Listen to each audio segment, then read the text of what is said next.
அன்பிற்குரியவர்களே, இன்றைய குரு தினத்தில் இரவு ஞான சிந்தனையில் நாம் சிந்திக்க இருப்பது வானம். இன்றைய அறம் வானம் வாழ்வு தருவது. வானம் வாழ்வு தருவது. நம்ம மண்ணு வாழ வச்சுட்டு இருக்கோம்னு நினைக்கிறோம் இல்லையா?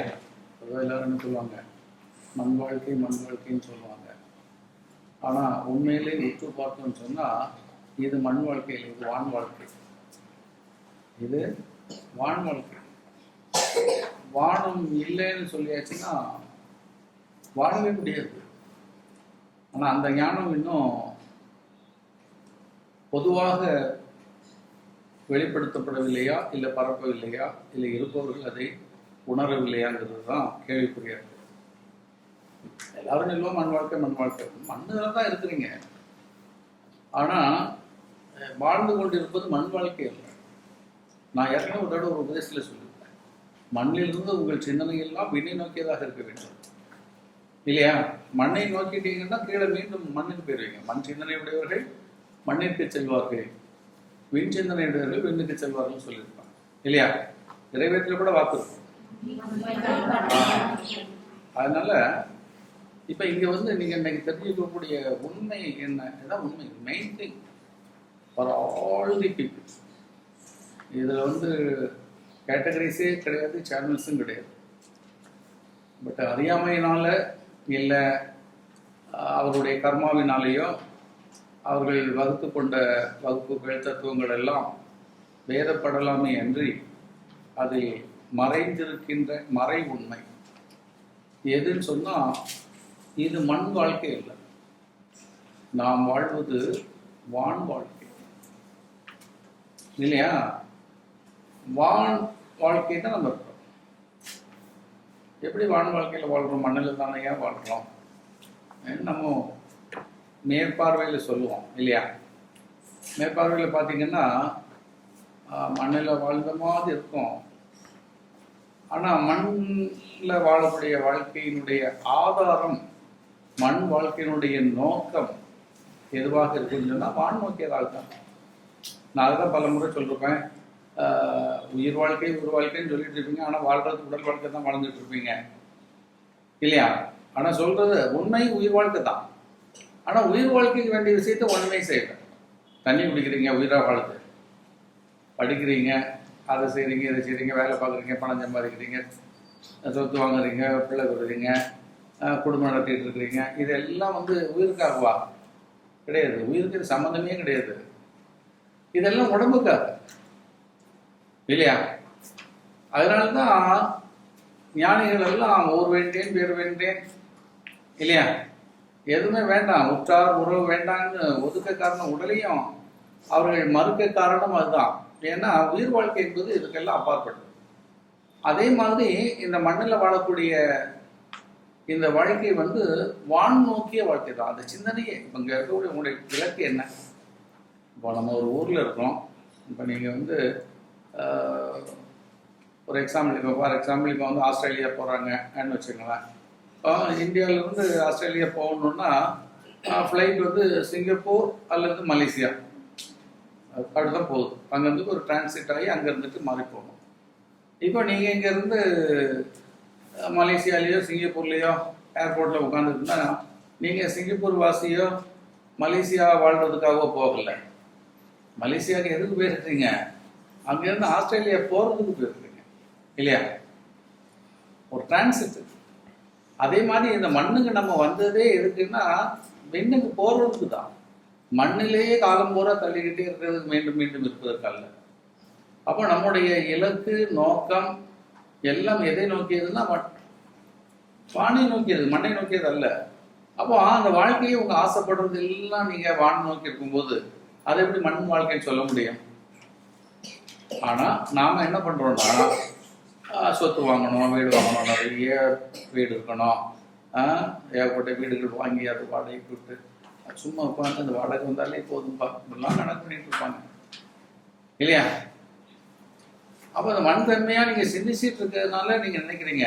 ஆனால் உண்மையிலேயே நீங்கள் வாழ்கிறது வந்து அதுக்காக அல்ல, தெரியாமல் பண்ணிட்டு இருக்கிறீங்க. பட் இதனுடைய முடிவு நெட் ரிசல்ட் என்னன்னா வான் நோக்கி தான். அப்படி அந்த வான் சிந்தனை இல்லாமல் இருந்தால் தண்டனைக்குரியவர்கள் ஆவீர்கள், மீண்டும் பிறவிக்குரியவர்கள் ஆவீர்கள்.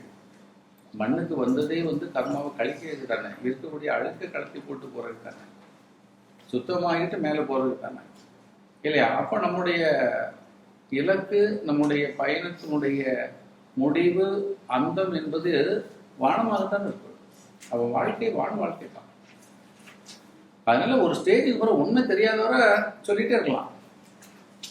நான் தான் சொல்லிருப்பேன், இந்த ஞானிகள் எல்லாம் பார்த்தீங்கன்னா இப்போ சாதாரணமானவங்க எல்லாருமே எனக்கு அம்மா அப்பா தான் இல்லாமல் உண்மைதான், அதை இல்லைன்னு யாரும் மறுக்க முடியாது. தாய் இல்லாமல் நான் இல்லை, தானே எவரும் பிறந்ததில்லை என்று சொல்லிட்டு இருப்பாங்க. ஆனால் ஞானிகள் வந்து என்ன பண்ணிடுவாங்கன்னா தாய் தந்தையை தூக்கி வீசிடுவாங்க இல்லையா?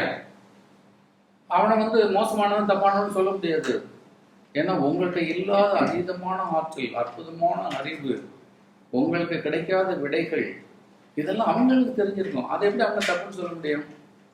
அப்போ அவன் ஏன் வீசுறான் அப்படின்னு நீங்கள் உற்று பார்த்தீங்கன்னா அந்த அம்மா அப்பாலாம் ஒன்றுமே கிடையாதுப்பா அப்படின்னு சொன்னான். எதுக்கு அம்மா அப்பான்னு சொல்கிறோம்? உயிருக்கு இல்லை, இந்த உடம்புக்கு. அப்போ இதை போல் எத்தனையோ உடம்பு எடுத்தோம், எத்தனையோ உடம்பு எடுத்தோம், அங்கெல்லாம் மறந்துட்டோமே, அது நினைவிலே இல்லையே. இதுக்கு முன் ஜென்மால இருந்த பிறவியில யார் தாயா இருந்தா அது தெரியும், அதுக்கு முன்னாடி இப்ப இது ஞாபகத்தில் இருக்குது. தூங்கி முடிச்சோன்னா பார்க்கணும், அவ்வளோதான். அடுத்தாலும் தூக்கம் போட்டான்னா இது போயிடும். அப்ப எப்போ இது முடிய போகுதுன்னா இந்த உடம்பு நம்ம கூட வரப்போறதே இல்லையே, இது மண் சார்ந்தது. அப்ப மண்ணில் உடம்பையே கடத்திட்டு போகும்போது உடம்பு சார்ந்த உறவுகள் எல்லாம் அது என்ன பிரயோஜனம் இருக்கு? அவங்க அங்க போயிடுவாங்க. அவங்க உயிரை நோக்கி போகிற பொழுது இந்த உடம்பு ஒண்ணுமே இல்லை, உடம்பு வரப்போறதே இல்லை. உடம்பு அனுபவங்கள் எல்லாம் எழுதி வச்சுக்கிட்டு நீங்க இதை கொண்டு போய் சொர்க்கத்துக்கு போயிடலாம், இறைவனோட சேர்ந்துடலாம்னா குப்பை தூரம் போடுவாங்க. இப்போ நீங்களே நினைச்சு பாருங்களேன். சும்மா ஒரு எக்ஸாம்பிள் சொல்றேன். சின்ன வயசுலேயே என்னெல்லாமோ ஜாலியா இருந்திருப்போம், அது நமக்கு பயங்கர ஜாலியா இருந்திருக்கும். அதாவது பிள்ளைகளோட சேர்ந்து அரட்டடிக்கிறது, திருடி திங்கிறது, அடுத்தவங்களை அடிச்சுட்டு ஓடுறது இல்லையா, கோல் சொல்றது, எங்கேயாவது ஒன்று நடந்தால் அதை எட்டி பார்க்குறது, இதெல்லாம் ரொம்ப சுகமாக இருக்கும். ரொம்ப பெருசாக பேசிக்குவாங்க இல்லையா, என்ன லைஃப் ஜாலி. இதை வந்து பப்ளிக்கில் நின்று நீ சொல்லு மோளன்னா அவ சொல்லுறதுக்கே கூச்சம் வந்துடும். அதெல்லாம் பண்ணிலங்க, அதெல்லாமே சொல்லி யார் உனக்கு உன் லவ் சந்தோஷமா இருக்கும். நீ அடுத்த விட்ட சொன்னா நாயன்னு சொல்லிட்டு போயிடுவான். சொல்லணும் சொல்ல மாட்டானா? அப்போ உங்க அனுபவங்கள் வந்து இந்த உடல் சார்ந்த இன்பங்கள் இருக்கு பாருங்க, அது உலகம் ஏற்றுக்கொள்வதில்லை. உங்களுக்கு இருக்கலாம், நீ ஓடி ஓடி போய் நின்று இருப்ப, தேடி தேடி நின்று இருப்ப, உருகி உருகி அழகு இருப்ப. இதை வெளியில சொன்னேன்னா நான் எப்ப ஆண்டுவான். கொஞ்சம் யோசிச்சு பாருங்க, நமக்கே இருக்கும்.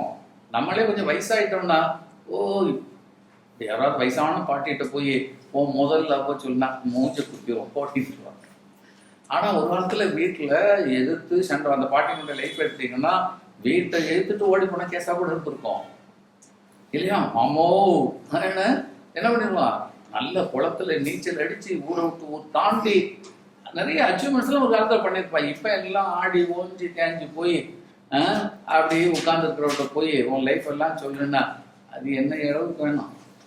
காடு வாங்குது, ஊர் போங்குது, இதுல அதெல்லாம் வாழ்க்கையே வேஸ்ட் ஆகிட்டேன்டி.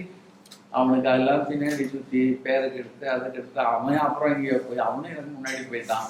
பிள்ளைகளுக்கு தந்தது அவனோட பிள்ளையை பார்த்தா அவன் 4 பிள்ளையை கொடுத்து அவனும் போயிட்டான். கடைசியில் கல்வி தனியாக உட்காந்துருக்கு. வாழ்க்கையில் என்ன மிச்சம்? நம்ம நினைச்சுக்கிட்டோம் இது ஒரு சுகமானது. வெளியில சொன்னா 4 பேர் உலகத்தை ஏற்றுக்கொள்ளாது. ஏற்றுக்குமா? உங்களுக்கே ஒரு காலத்துல அது அசிங்கமா போயிடும். விழுந்து விழுந்து இப்ப படம் பார்க்கறது கரெக்ட், உன் வாழ்க்கையில இல்லையா? அதனால தான் அது சிற்றின்பம்னு சொன்னாங்க.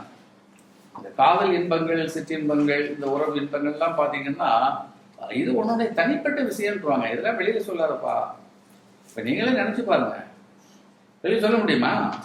நமக்கு அது பெருசு. பக்கத்து வீட்டுக்காரி பார்த்தாலே கொஞ்சம் ஒன்றும் இல்லை, ஒரு புருஷன் கொண்டாட்டி 2 பேருமே இவன் வாசலுக்கு ஆஃபீஸ் போகிறான்னு இல்லை, அவள் போகிறா இவன் போகிறான், யாரோ ஒன்று வாசல் நின்று போட்டுமா போயேன் மோனேன் ஏன் நின்றுட்டு இருக்க, அது அவங்களுக்குள்ள ஏதோ சிக்னல் இருக்கும். அப்போ ஒன்று சொல்லலாம், அப்போ ஏதோ கண்ணத்தில் ஒரு முத்தம் கொடுத்தா தான் இவர் போவாரான், இப்படிலாம் ஒரு வழக்கம் வச்சுருக்காங்கன்னு வச்சுங்களேன். அது கொடுக்கலையா உடனே போட்டுமான்னு கேட்டுப்பா. ஏற்ற வீட்டில் அதை பெருக்கிட்டு நிற்கவா, அங்கே மாடியிலிருந்து பார்ப்பா. நாய் இதுக்கு வயசு என்னாது, கழுத வயசாகுது, இது வாசல்னு கொஞ்சதை பாரு. சொல்லலாம் சொல்ல மாட்டாளா? ஐயோ 2 பேரும் இன்னும் அந்யோன்யமா இருக்காங்கப்பா சொல்லுவாளா? கொஞ்சம் யோசிச்சு பாருங்க. இப்ப நான் ட்ரூ, நீங்க வாழ்க்கையினுடைய நிஜத்தை தரிசியுங்கள், நிச்சயமாக நிம்மதி கிடைக்கும். உங்க நிம்மதி கிடைக்காத இடம் தான் இந்த நிஜத்தை மறந்தது. கற்பனையிலே மயக்கத்துல மாயையிலே ஓட்டுறீங்க. இன்றைய சுகத்தை மட்டும் நம்பாதீர்கள், நித்திய சுகத்தை நாடுங்கள். அதான் ரொம்ப முக்கியம். இன்னைக்கு அது சுகங்கிறது நாளைக்கு சோகமா கூட போயிடும் இல்லையா? நமக்கே வெறுப்பா இருக்கும், நமக்கே அசிங்கமா இருக்கும். ஆனா முக்காலத்திலும், அதாவது எக்காலத்திலும் அப்படி நெஞ்ச நிமித்து சொல்ற மாதிரி உள்ளதுதான், அதுக்கு தான் பேர் மெய்ன்னு அர்த்தம். மெய்ப்பொருள். எது மெய்ப்பொருள்னா மெய்யாகவே இருக்கும். யார்கிட்டையும் சொல்லலாம், எங்கேயும் சொல்லலாம். இப்ப நீங்க சின்ன வயசுல அப்படியே ஓடி போறீங்க, ஒரு வயதானவர் வர்றாரு, ஒரு மாடு வருது, அவரால் போக முடியல, அந்த மாடு முட்டை போகுது, உடனே ஓடி போய் அந்த தாத்தா கையை பிடிச்சி இழுத்து அப்போ அந்த பக்கம் தள்ளுறீங்க, மாடு போயிடுச்சுது இல்லையா? அப்புறம் அந்த தாத்தாவை எழுப்பி அவரை தடவி கொடுத்து அவர் வீட்டில் கொண்டு விடுறீங்கன்னு வச்சுக்கலாம். இது உங்களுடைய ஒரு 9 வயசுல நடந்துருக்கலாம். ஆனால் உங்களுடைய 90 வயசு வர அன்னைக்கு அந்த பெரியவர் உயிரை காப்பாற்றணும். அவர் சொல்லுவார், நீ நல்லா இருக்கணும் தம்பி, என் உயிரை காப்பாற்றின, என்னால் நடக்க முடியல, மாடு வந்துட்டே கண்ணுக்கு தெரியலப்பாங்க. அப்போ அந்த முதுமையில் அந்த ஒரு இயலாமையில் வருகிற பொழுது அப்போ உங்கள்கிட்ட அது என்ன இருக்கிறது? அந்த இளமை துடிப்பு இருக்கிறது, அந்த ஆற்றல் இருக்கிறது. அப்போ அந்த ஆற்றலை விரயம் பண்ணாமல் செய்ய முடிஞ்ச அளவுக்கு அது ஒரு தொண்டு தான். இப்போ இந்த தொண்டை நீங்கள் 90 வயசுல கூட நீங்கள் நினைச்சு பார்க்கலாம். ஏன்னா இது எங்க போகல, தொண்டுல போயிட்டு சர்வீஸ் இல்லையா? அப்போ இது அது உதவுகிறது, அது மனித நேயம், அதான் நித்தியமானது, நிரந்தரமான விஷயங்கள். அன்புல போயிட்டீங்க இல்லையா? இப்ப நம்ம அன்புன்னு வச்சிருக்கிறது வேற, அந்த அன்பு இல்லாம ஊருக்கு ஆகாது. அது ஊருக்காக போட்டா கூட பூசணம் கொடுத்துரும் இல்லையா? அப்படிதான் கெட்டுக்கிட்டே இருக்கிறோம். என்னவோ பெருசா நினைச்சுட்டு நிறைய தப்பு பண்றோம், ஊருக்கு தெரியாது, உலகத்துக்கு தெரியாது, வீணாயிட்டே இருக்கிறோம், காலத்தை விரயம் பண்ணிக்கிட்டே இருக்கிறோம். அதனால இந்த மண்ணில் வாழக்கூடிய வாழ்க்கையை நீங்க நன்றாக ஞாபகம் வைத்துக் கொள்ளுங்கள். மண் வாழ்க்கை என்று பேருக்கு சொன்ன மாதிரி இருக்குமே தவிர அது மண் வாழ்க்கை அல்ல, இது வான் வாழ்க்கை. இங்கக்கூடிய ஒரு சிந்தனைக்கு முதல் வரணும். வான் வாழ்க்கைன்னா எப்படின்னு கேட்டா திருவள்ளுவர் அழகா சொல்லுவார். இந்த வான் வாழ்க்கை எப்படி இருக்குதுன்னா, நீரின்றி அமையாத உலகினின் யார் யாருக்கும் வானின்றி அமையாது ஒழுக்கு அப்படின்னு ஒரு பொருள். நீரின்றி அமையாது உலகு எனின் யார் யாருக்கும் வானின்றி அமையாது ஒழுக்கு. இது ஒரு சயின்ஸே சொல்ற. பார்த்தீங்கன்னா சாதாரண பொருள் அல்ல. இந்த மண்ணில் நீர் இல்லாம இந்த உலகம் இருக்காது. இப்ப இந்த பூமி வாழணும்னு சொன்னா இல்லையா, பூமி என்ன பண்ணுது? பூமி நம்மளை வாழ வைக்கிறது எப்படி? நீரை வச்சு. நீரை வைத்து கொண்டு பூமியில நீர் இல்லைன்னா, நிலத்தடி நீர் இல்லைன்னா ஒன்றும் விளையாத இல்லையா? நீர்த்தன்மை இருக்கணும். இல்லை நீர்த்தன்மை வச்சு போச்சுன்னா போச்சு, வறண்டு போயிடும். அப்போ நீரை வைத்து கொண்டு தான் நிலம் வாழ்ந்து கொண்டு இருக்கிறது இல்லையா? ஆனா நிலத்தையே வாழ வைத்தது சொல்லுவாங்க இல்லையா, அவரு எனக்கு அவனையே 4 நாடா வாழ வச்சுட்டு இருக்கேன், நீ அவனை போய் பேசுறேன்னு என்கிட்ட பேசுறேன்னு ஒருத்தமே சொல்லுவான். அவரு பெரியவர் என்னாச்சு, நான் அப்பப்போ 5000 2000 கேட்டேன்னா உடனே தந்துருவாரு, பெரிய பணக்காரரு. இது சொல்லாரு. அப்படியா? என்கிட்ட 5 லட்சம் ரூபா கடன் வாங்கியிருக்கேன், என்கிட்ட 5 வாங்கியிருக்கான். அப்பப்போ என்கிட்ட 5 10 வரும், உனக்கு என்ன 1000 2000 கொடுக்குறான், என்கிட்ட 5 லட்சம் 10 லட்சம் எல்லாம் வாங்கிட்டு இருக்கான். ஓஹோ, அப்போ அதை விட இது பெருசோ? அப்பதான் தெரியும். ஏன்னா இது மட்டும் தான் நம்ம பார்த்துட்டு இருந்தோம். அதே மாதிரி திருவள்ளுவர் சொல்றாரு, நீங்க பூமியை பெருசுன்னு நினைச்சிட்டு இருக்கீங்க, ஆனா பூமியே வாழ வைக்கிறது வான் தான். அதான் பார்க்கணும். எப்படி பூமியை வாழ வைக்கிறது? இன்னைக்கு சயின்ஸ்ல பூமி சுத்திக்கிட்டே இருக்குது, பூமியை சுழன்று கொண்டே இருக்கிறது. அப்ப இந்த பூமி சுழறணும்னு சொன்னா ஈர்ப்பு விசை வேண்டும், அட்ராக்ஷன் இல்லையா? அப்போ மற்ற கோள்களுடைய, சூரியனுடைய மற்ற கோள்களுடைய ஈர்ப்பு தன்மையில தான் இது என்ன பண்ணிட்டு இருக்கோம், இது சுழன்று இருக்கோம். அப்போ வானில் இருக்கக்கூடிய அந்த ஈர்ப்பு சக்தி தான் பூமியை நிலைநிறுத்தி வைத்திருக்கிறது. வானில் அந்த ஈர்ப்பு சக்தி இல்லைன்னா பூமி பொத்துன்னு இருக்கும், காணாம போயிருக்கும், அது என்னைக்கோ மாண்டு போயிருக்கும். அப்ப பூமி நின்று வாழுதுன்னு சொன்னா அதுக்கு வாழ்க்கை கொடுத்திருக்கிறது எது? வானம். ஆனா நம்ம என்ன நினைச்சிருக்கோம், பூமி தான் நமக்கு வாழ்க்கை தந்திருக்குது. அது உண்மைதான், அது இல்லைன்னு சொல்றதுக்கு இல்லை. ஆனா அதுலயும் அடுத்தால சொல்றார், நீரின்றி அமையாது உலகெனினும், இல்லையா? நீரின்றி அமையாது உலகெனின் யார் யாருக்கும் வானின்றி அமையாது ஒழுக்குன்றார். அந்த ஒழுக்குன்னு ஒண்ணு சொல்றார்.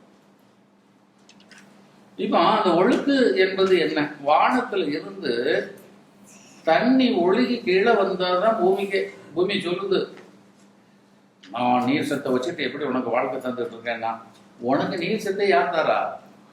வானில இருந்து ஒழுகணும், அதான் ஒழுக்குன்னாரு. இந்த வார்த்தைக்கு நிறைய பொருள் எடுக்கலாம். ஒழுக்கு வானத்துல இருந்து சொட்டு சொட்டா என்ன ஆகுறது, the drops of water அங்கிருந்து என்ன ஆகுறது, அப்படியே பொழிகிறது இல்லையா? அப்ப அங்கிருந்து ஒழுகணும், வானத்துல இருந்து ஒழுகணும் அர்த்தம் பூமிக்கு வரும். அப்ப முதல்ல வானில் இருக்கக்கூடிய ஈர்ப்பு சக்தி அதை என்ன வச்சிருக்குது, தன்னிடம் வைத்திருக்குது, அதை தக்க வைத்துக் கொண்டிருக்கிறது. அப்புறம் வானத்துல இருந்து அது நீரை கொடுக்குது, அந்த நீரை வச்சுதான் இவர் டிஸ்ட்ரிபியூட் பண்ணிட்டு இருக்காரு. பூமி என்ன பண்ணுது, நீரின்றி அமையாது உலகு. அப்போ உலகத்துல நீர் இல்லைன்னா முடியாது. ஆனா அந்த நீர் எங்கிருந்து வருது, யார் யாருக்கும் வானின்றி அமையாது ஒழுக்கு. யாரா இருக்கட்டும், இருக்கக்கூடிய அத்தனை பேருக்குமே இந்த யார் யாருக்குங்க நிறைய பொருள் சொல்லலாம். மனுஷனை சொல்லலாம், மற்ற மிருகங்களை சொல்லலாம், பறவைகளை சொல்லலாம், தாவரங்களை சொல்லலாம், எல்லாத்தையுமே யார் யாராக இருந்தாலும் சொல்லலாம். எல்லாத்துக்குமே அங்கிருந்து என்ன வரணும், வானம் ஒழுகணும் இல்லையா? வானத்துடைய ஒழுக்கம்ங்கிறது வந்து, ஒழுக்கு சொல்றது வந்து ஒழுக்கத்தை எடுத்துக்கொள்ளலாம், ஒழுகுதலை எடுத்துக்கொள்ளலாம், அப்புறம் இயக்கம்னு சொல்லலாம். அந்த ஒழுக்குங்கிறத இயக்கம்னு சொல்லலாம், ஆக்டிவேஷன், ஆக்டிவ் ஆக்ஷன் இல்லையா? நிறைய பொருள் எடுக்கலாம் அந்த வார்த்தைக்கு. அந்த ஒழுக்குங்கிற ஒரு வார்த்தை ஒரு அற்புதமான வார்த்தை. அந்த ஒரு ஒழுக்குங்கிற வார்த்தையை வச்சுட்டு இதனுடைய விரிவுகளை பார்த்தீங்கன்னா பல பல ரூபங்களில் இந்த பாடலில் பரிணமிக்கும். அவ்வளவு சிறப்பு அந்த ஒரு வார்த்தையில். அப்ப இப்ப பாருங்க, முதல்ல அந்த ஒழுக்குன்னு சொன்னது என்ன ஆயிடுச்சுன்னா, வானிலிருந்து வரக்கூடிய ஒழுக்கு இல்லையா? அப்புறம் இதை இயங்க வைக்கக்கூடிய ஆற்றல் இல்ல, அந்த பூமியை இயங்க வைக்கக்கூடிய ஆற்றல் நீர்னால் தானே இருக்கு. அப்புறம் நீர் மேல், அப்புறம் இந்த அட்ராக்ஷன் அங்கே இருக்கு இல்லையா? இப்போ நல்ல நீங்க உற்று பார்த்தீங்கன்னா அதுல ஒண்ணு என்ன புரியும்னா, நீரின்றி அமையாது உலகெனின், எப்படி இந்த உலகத்துல நீர் இல்லைன்னா இல்லையோ, யார் யாருக்கும் வானின்றி அமையாது ஒழுக்கு. இதுல யாராக இருந்தாலும், அப்ப யார் யாருக்குன்னு சொல்லும் போது என்ன சொல்றாருன்னா, ஒவ்வொருவருக்கும் சொல்றார், மொத்தம் கிடையாது, ஒரு தனிமையை சொல்கிறார். அதாங்க இண்டிவிஜுவாலிட்டி, ஒரு இண்டிபெண்டன்ஸ் இல்லையா?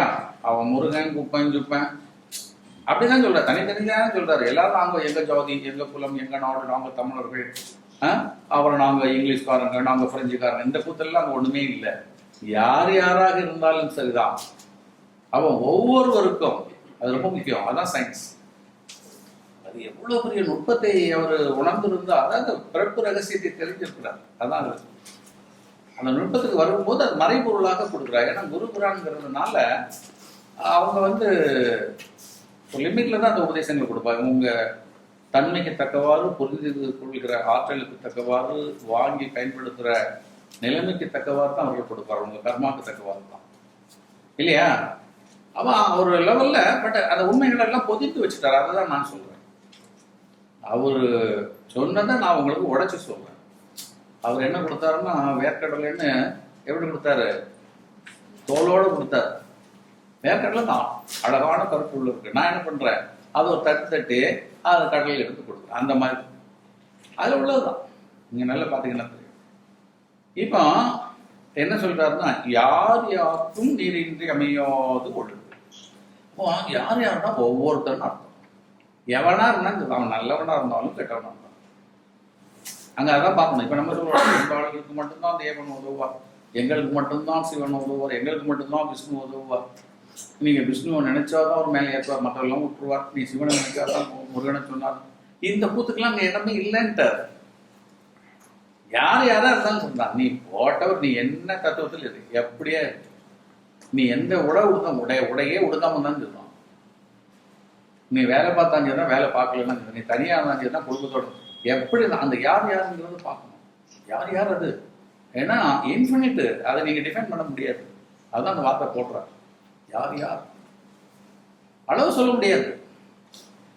வார்த்தை சேர்மானத்தை பாருங்க.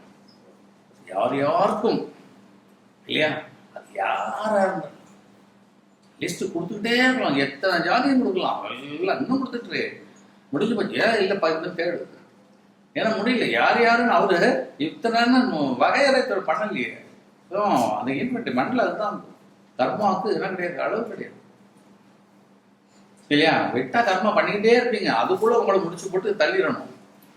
இல்லைன்னா கர்மா வந்துக்கிட்டே இருக்கும். கொஞ்சம் கேப் கிடைச்சா போதும், தப்பு தவறு பண்றது தயாரா இருக்கும்.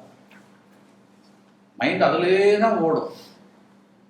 அது ஒரு சந்தோஷமாக, அது ஒரு பெரிய அச்சீவ்மெண்ட் மாதிரிலாம் ஓடும். அதான் அதை உடைக்கிறாருங்க. யார் யாரும் நான் அதில் நான் சுற்றி காட்ட மாட்டேன். அவன் அந்த தான் மாணவ வச்சுட்டு போகிறான்.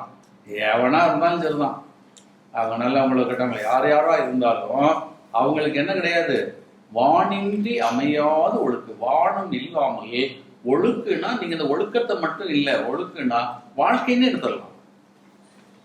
அவன் வாழவே முடியாதுங்கிறார். அப்புறம் எப்படி மண் வாழ்க்கைன்னு சொல்றது? இப்ப எப்படி வாழ முடியாதுங்கிறது நான் சொல்றேன். யார் யாருக்கும், யாரும் அவன் ராஜாவா இருக்கட்டும் இல்லையா, அவனே ஒரு நாட்டினுடைய அதிபதியா இருக்கட்டும், இல்ல பெரிய கோடீஸ்வரனா இருக்கட்டும், அதெல்லாம் கேள்வியே இல்லப்பா. அதெல்லாம் விட்டு தரும். அது யாரா இருக்கட்டும், யார் யாருக்கும் வானின்றி அமையாது ஒழுக்கு. அந்த ஒழுக்கு ரெண்டாவது மீண்டும் நான் ஞாபகப்படுறேன். அந்த ஒழுக்கு என்பது தான் உங்களுக்கு இந்த கனெக்ஷன்ஸ், லிங்க் இல்லையா. உங்களுடைய இயக்க ஆற்றல், உங்களுடைய வாழ்க்கை அது அமையாது. உங்க வாழ்க்கையே அமையாதுங்கிறான். நீ வாழவே முடியாதுங்கிறார். எப்படி வாழ முடியாது? ஏன்னா அவர் அப்படி அதை கோடிட்டு சொல்லிட்டார். அதாவது விதியை சொல்லுவார். அதுக்கு பிறகு உங்களுக்கு வரணும். ஒரு குருவாக வந்துதான் இந்த விஷயங்கள் எல்லாம் விளக்க முடியும். அவங்க சொல்ல முடியாது. ஏன்னா இது பொது நீதியாக சொல்லிட்டு போயிட்டார். தனிப்பட்ட முறையில் ஒவ்வொரு ஆளுக்கும் என்ன வேணும்? குரு வேணும். இதெல்லாம் உணர முடியாது. குரு வழியில் உள்ள விஷயமாகும். திருக்குறள் குரு வழி நூல். அது ஒரு வழி நூல், அது குருவழி நூல் இல்லையா. திருக்குறள் அது வேற இதெல்லாம் நாங்கள் இழுக்க முடியாது, எதுலேயும் கூட சேர்க்கவே முடியாது. ஒவ்வொரு பாடலுமே அப்படி குரு உபதேசமாக, குரு வாய்மொழியாக, திருவாய் மலர்ந்ததாக அது இருக்கும். அது நீங்கள் பார்க்க தான் தெரியும். அதனுடைய ரசம், அதனுடைய தேன் சொல்றது அவ்வளவு ஞானாமிர்தமாக இருக்கும். இப்போ பாருங்க, யார் யாருக்கும் வானின்றி அமையாது ஒழுக்கு. அப்போ அவன் ஒழுக்குங்கிறத வாழ்க்கைன்னு சொல்லிட்டேன். அப்போ வானம் இல்லாமல் எப்படி வாழ முடியாதோ? கையில காசு இல்லைன்னா வாழ முடியாது. வானம் இல்லாமல் என்ன வானம்? வானமா சோறு போடுது, மண்ணுல போடுது, பொண்ணு. நான் விவசாயி, எல்லாம் கரெக்டு தான். சும்மா நிப்பாரு எல்லாம் அப்படியே சங்கங்களை வச்சுக்கிட்டு மக்களை உழைக்கிறது. உன் கர்மாக நீ உழைச்சுதான் ஆகணும். எல்லாரும் ஒவ்வொரு வகையில உழைச்சுதான் ஆகணும். இதுல நான் பெருசு நீ பெருசுன்னு சொல்றதுக்கு ஒரு பயிலுக்கும் அவன் தகுதி கிடையாது. அது எந்த தொழிலா இருந்தாலும் சரிதான்.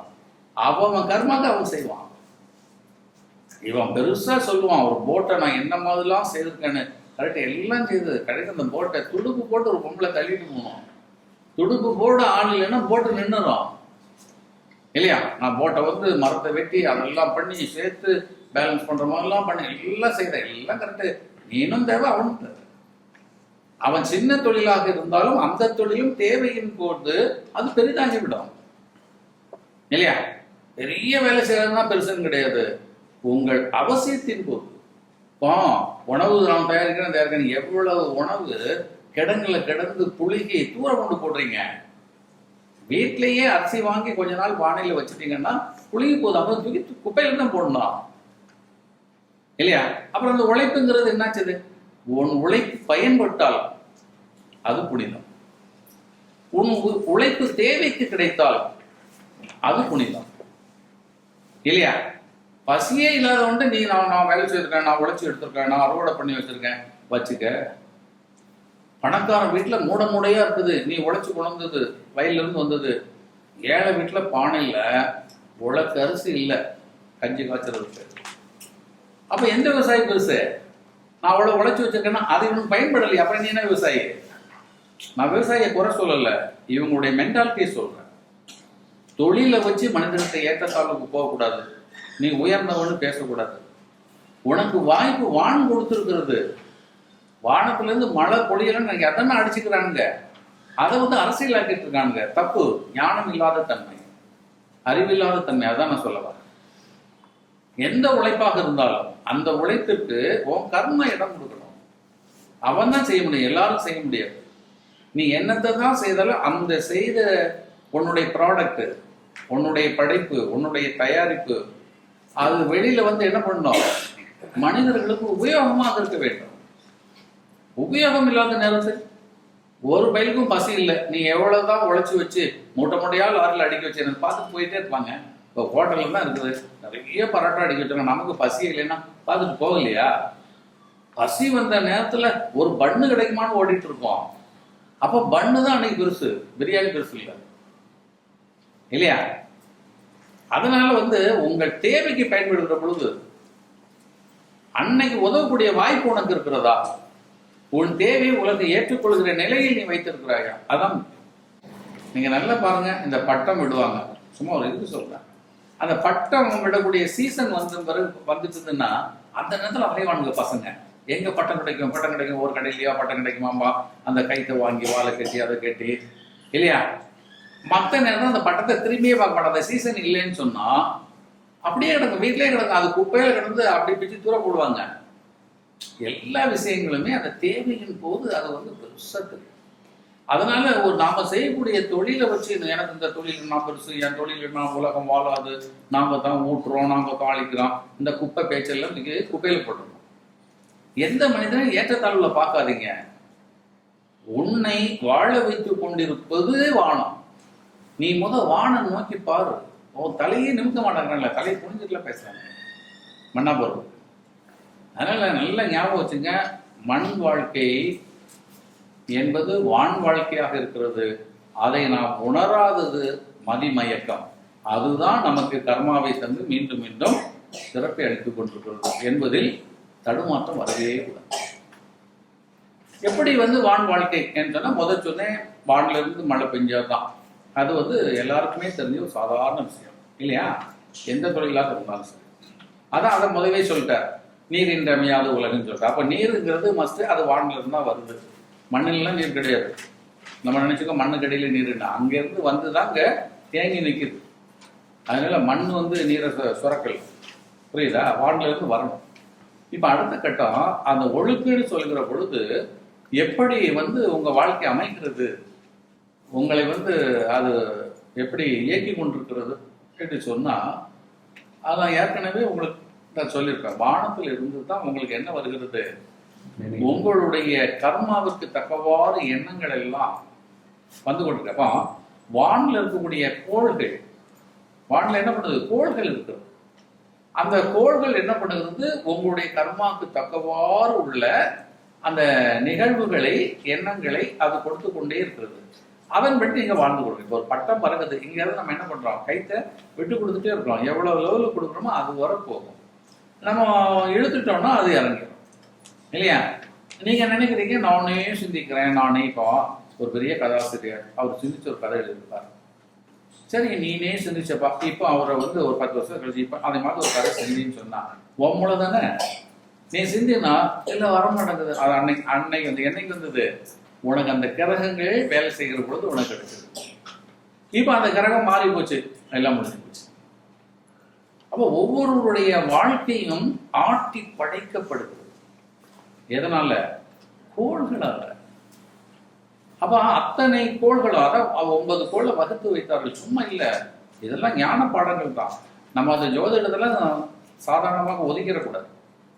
ஞானத்தில் உள்ளவங்களுக்கு ஜோதிடம் தெரியணும், ஓரளவுக்கு நம்முடைய நடைமுறைக்கு தக்கவாறு தெரியணும். ஏன்னா இது அதனோட சேர்ந்தது. இப்போ நீங்கள் என்னதான் வந்து டெக்னிக்கலாக இறங்கினாலும் கூட சேட்டலைட்லேருந்து வந்தால் தானே. வேற சேட்டலைட்டை நம்பி தான் நம்ம எல்லாம் பண்ணிட்டு இருக்கோம். இங்கே உள்ளது அங்கே அனுப்பி அங்கே இருந்து தான் உலகம் முழுக்க போக முடியும் இல்லையா? ஒரு இடத்துல இருந்து ஒரு இடத்துக்கு அனுப்பணும்னா நேரம் அனுப்ப முடியாது. அப்போ இது அங்கே போய் அங்கே இருந்து தான் வரணும். அதுதான் யார் யாருக்கும்னு சொன்னார். இங்கே உள்ளவன் அங்கே உள்ளவன் இல்லை, எல்லா ஊரில் உள்ள மண்ணில் உள்ள அத்தனை இருக்கும். அந்த வார்த்தையை பாருங்க, யார் யாருக்கும் எல்லாருக்கும். அவன் கோள் என்ன பண்ணான்? அது மேல இருந்து பார்த்தா உன் வீட்டுக்கு, அந்த வீட்டுக்கு, இந்த வீட்டுக்கலாம். உன் வீட்டுக்குள்ளே இருந்தா அடுத்த வீட்டுலாம் போக முடியாது. ஏன்னா நீங்க தான் மண்ணை போட்டுல மூடி வச்சுட்டு இருக்கீங்க, கதவை போட்டு மூடி வச்சுட்டு இருக்கீங்க. எத்தனை வீட்டுக்கு போவீங்க? ஆனால் மேல இருந்து போட்டுட்டீங்கன்னு வைங்க, கவகமான இல்லாதான் போயிடும் இல்லையா? இப்போ அந்த 9 கோள்களும் தான் உங்களை என்ன பண்ணிட்டு இருக்கிறது. இப்போ அந்த ஒட்டுமொத்தமான விஷயத்த ஒரு தனிநபர் எடுத்துக்கோம். அந்த யார் யாருன்னு சொல்லிட்டு ஒருத்தனை எடுத்துக்கோமே. அவன் ஒருத்தனுடைய வாழ்க்கையில இப்ப முதல்ல என்ன பண்றான்? சின்ன வயசுல அம்மா கூடயே இருந்துட்டு இருக்கான். இப்போ அந்த கோள் வந்து அவனுக்கு தாய் ஸ்தானம் இல்லையா? சந்திரனுடைய ஆதிக்கம் நல்லா இருக்கும். அப்ப தாயோடு இருக்கக்கூடிய காலத்தை அது உங்களுக்கு அந்த சுகத்தை எல்லாம் கொடுத்துட்டு இருக்கும். இப்போ அந்த தாயினுடைய ஜாதக அமைப்பு வீக் ஆயிடுச்சு, அது மறைவு ஸ்தானத்துக்கு போயிடுச்சுன்னு சொன்னா அம்மா செத்து போயிடுவாங்க. அம்மா செத்து போயிடுவாங்க. இப்ப இந்த பையனுக்கு அடுத்த கட்டம் ஒரு எக்ஸாம்பிள் சொல்றேன். தாய் இல்லை. தாய் இல்லைன்னு செத்து போயிடுவானா? சொல்லுங்க. அம்மா தான் பெத்து போட்டா, அம்மாவை நம்பியா வந்தான். ஆனா அம்மா போயிட்டா. அம்மா போனாலும் இதுதான் தான் இருப்பான், வாழ்ந்து கொண்டு தான் இருப்பான். அப்ப இவனுடைய வாழ்க்கைக்கு தான் வரப்படுகிறது. அப்ப இப்ப அம்மாவை சாக சொல்ல இவன் சாக சொல்லல, இல்ல அவங்க அம்மாவை நான் போறான்டான்னு விட்டுட்டு போகல. அப்ப அங்க மேல இருந்து அவங்க கர்மாக்குள்ள கணக்குப்படி அந்த கர்மா கணக்கு வந்தோன்னா கட் ஆயிடும். மேல இருந்து பைப் விட்டுக்கிட்டே இருக்கான். இது நிறைஞ்சோடனே அதை முடிச்சிருவாங்க, டக்குன்னு க்ளோஸ் பண்ணிட்டோன்னா நின்றுடும். அதே மாதிரி உங்க அளவு எவ்வளவோ, எத்தனை ஆண்டு அவங்க வாழணும்னு இருக்குதோ அந்த வாழ்க்கைக்கு அந்த நிகழ்வுகளை அது கொடுத்துக்கிட்டே இருக்கும் இல்லையா? அப்ப அந்த தாயை கட் பண்ணோம்னா இவனுக்கு என்ன ஆயிடுச்சுன்னா தாய் துணை போயிடுச்சு. அப்ப இவனுடைய கர்மாப்படி அம்மா இல்லாம வாழ வேண்டிய ஒரு சூழல் இருக்கும். ஆயிடுச்சா? இது இவன் விரும்பி செய்யறதில்ல, இவன் அதை வேண்டவும் இல்லை. அந்த தாய் இவனை அதை விட்டுட்டு போகணும்னு விரும்பல. இப்ப அவங்க அப்பா என்ன பண்றாரு? சாதாரண ஒரு அப்பா, எல்லா அப்பாவும் இருக்க மாட்டாங்க, அப்படி யாராவது இருக்கக்கூடியவங்க சொல்றேன். உடனே அவர் என்ன பண்ணுவோம்னா என் பையனை பார்க்கணும்னு சொல்லிட்டு அவர் ஒரு கல்யாணம் பண்ணிக்கிறாரு. கல்யாணம் பண்ண ஒரு சித்தி வந்ததுதா. இப்ப இவனுடைய ஜாதக அமைப்புப்படி இன்னொரு மாற்றாந்தாயின் மூலமாக அவஸ்தைப்படணும்னு இருந்ததுன்னு வச்சுங்களேன். இது இவன் தேடிக்கிட்டது இல்லை இந்த மண்ணுல, அதை விட்டு மீறவும் முடியாது. அவ சொல்றதுதான் கேட்டாகணும், அவ திட்டதெல்லாம் வாங்கித்தான் ஆகணும். அவ கடிச்சு கொட்டுவா, எரிஞ்சு விழுவா. அது நம்ம விதி, அதுக்கு தானே வந்து மாட்டிருக்கிறா. அப்போ அதெல்லாம் அதுக்கு வாங்கி சகிச்சுட்டு போகணும், மீற முடியாது. அப்ப இந்த வாழ்க்கை எங்க இருந்து ஊட்டப்படுகிறது? மண்ணுல இல்ல இல்லையா? அதுக்கு பிறகு அவங்க அப்பனை கூப்பிட்டு, என்னடா அந்த பையன் பாருடா, நான் பாடுபடுறான், அழுதுட்டு இருக்கான் வெளியில போய். ஆமா எனக்கும் கஷ்டமா தான் இருக்கு, இவனை பாப்பான்னு சொல்லி நான் அவ்வளவு கெட்டினேன். அவ இப்ப என்ன பாடாப்படுத்தி என் பேச்சையும் கேட்க மாட்டேங்கிறா, அவனையும் பார்க்க மாட்டேங்கிறா அந்த ஆளு. அப்ப அவன் ஜாதகப்படி இப்படி ஒரு 2ஆம் தர காரியத்தை கிடந்து அவன் மாட்டணும்னு அவனுக்கு தலையெழுத்து இருக்கும். இப்ப இதெல்லாம் மண்ணில் இவங்க ஸ்கிரீன் பிளே பண்ணல. நல்ல அப்ப மண் வாழ்க்கை இது எப்படி சொல்றது? இந்த ஸ்கிரீன் பிளே எல்லாம் எங்க இருந்து வருது? மேல இருந்து வருது.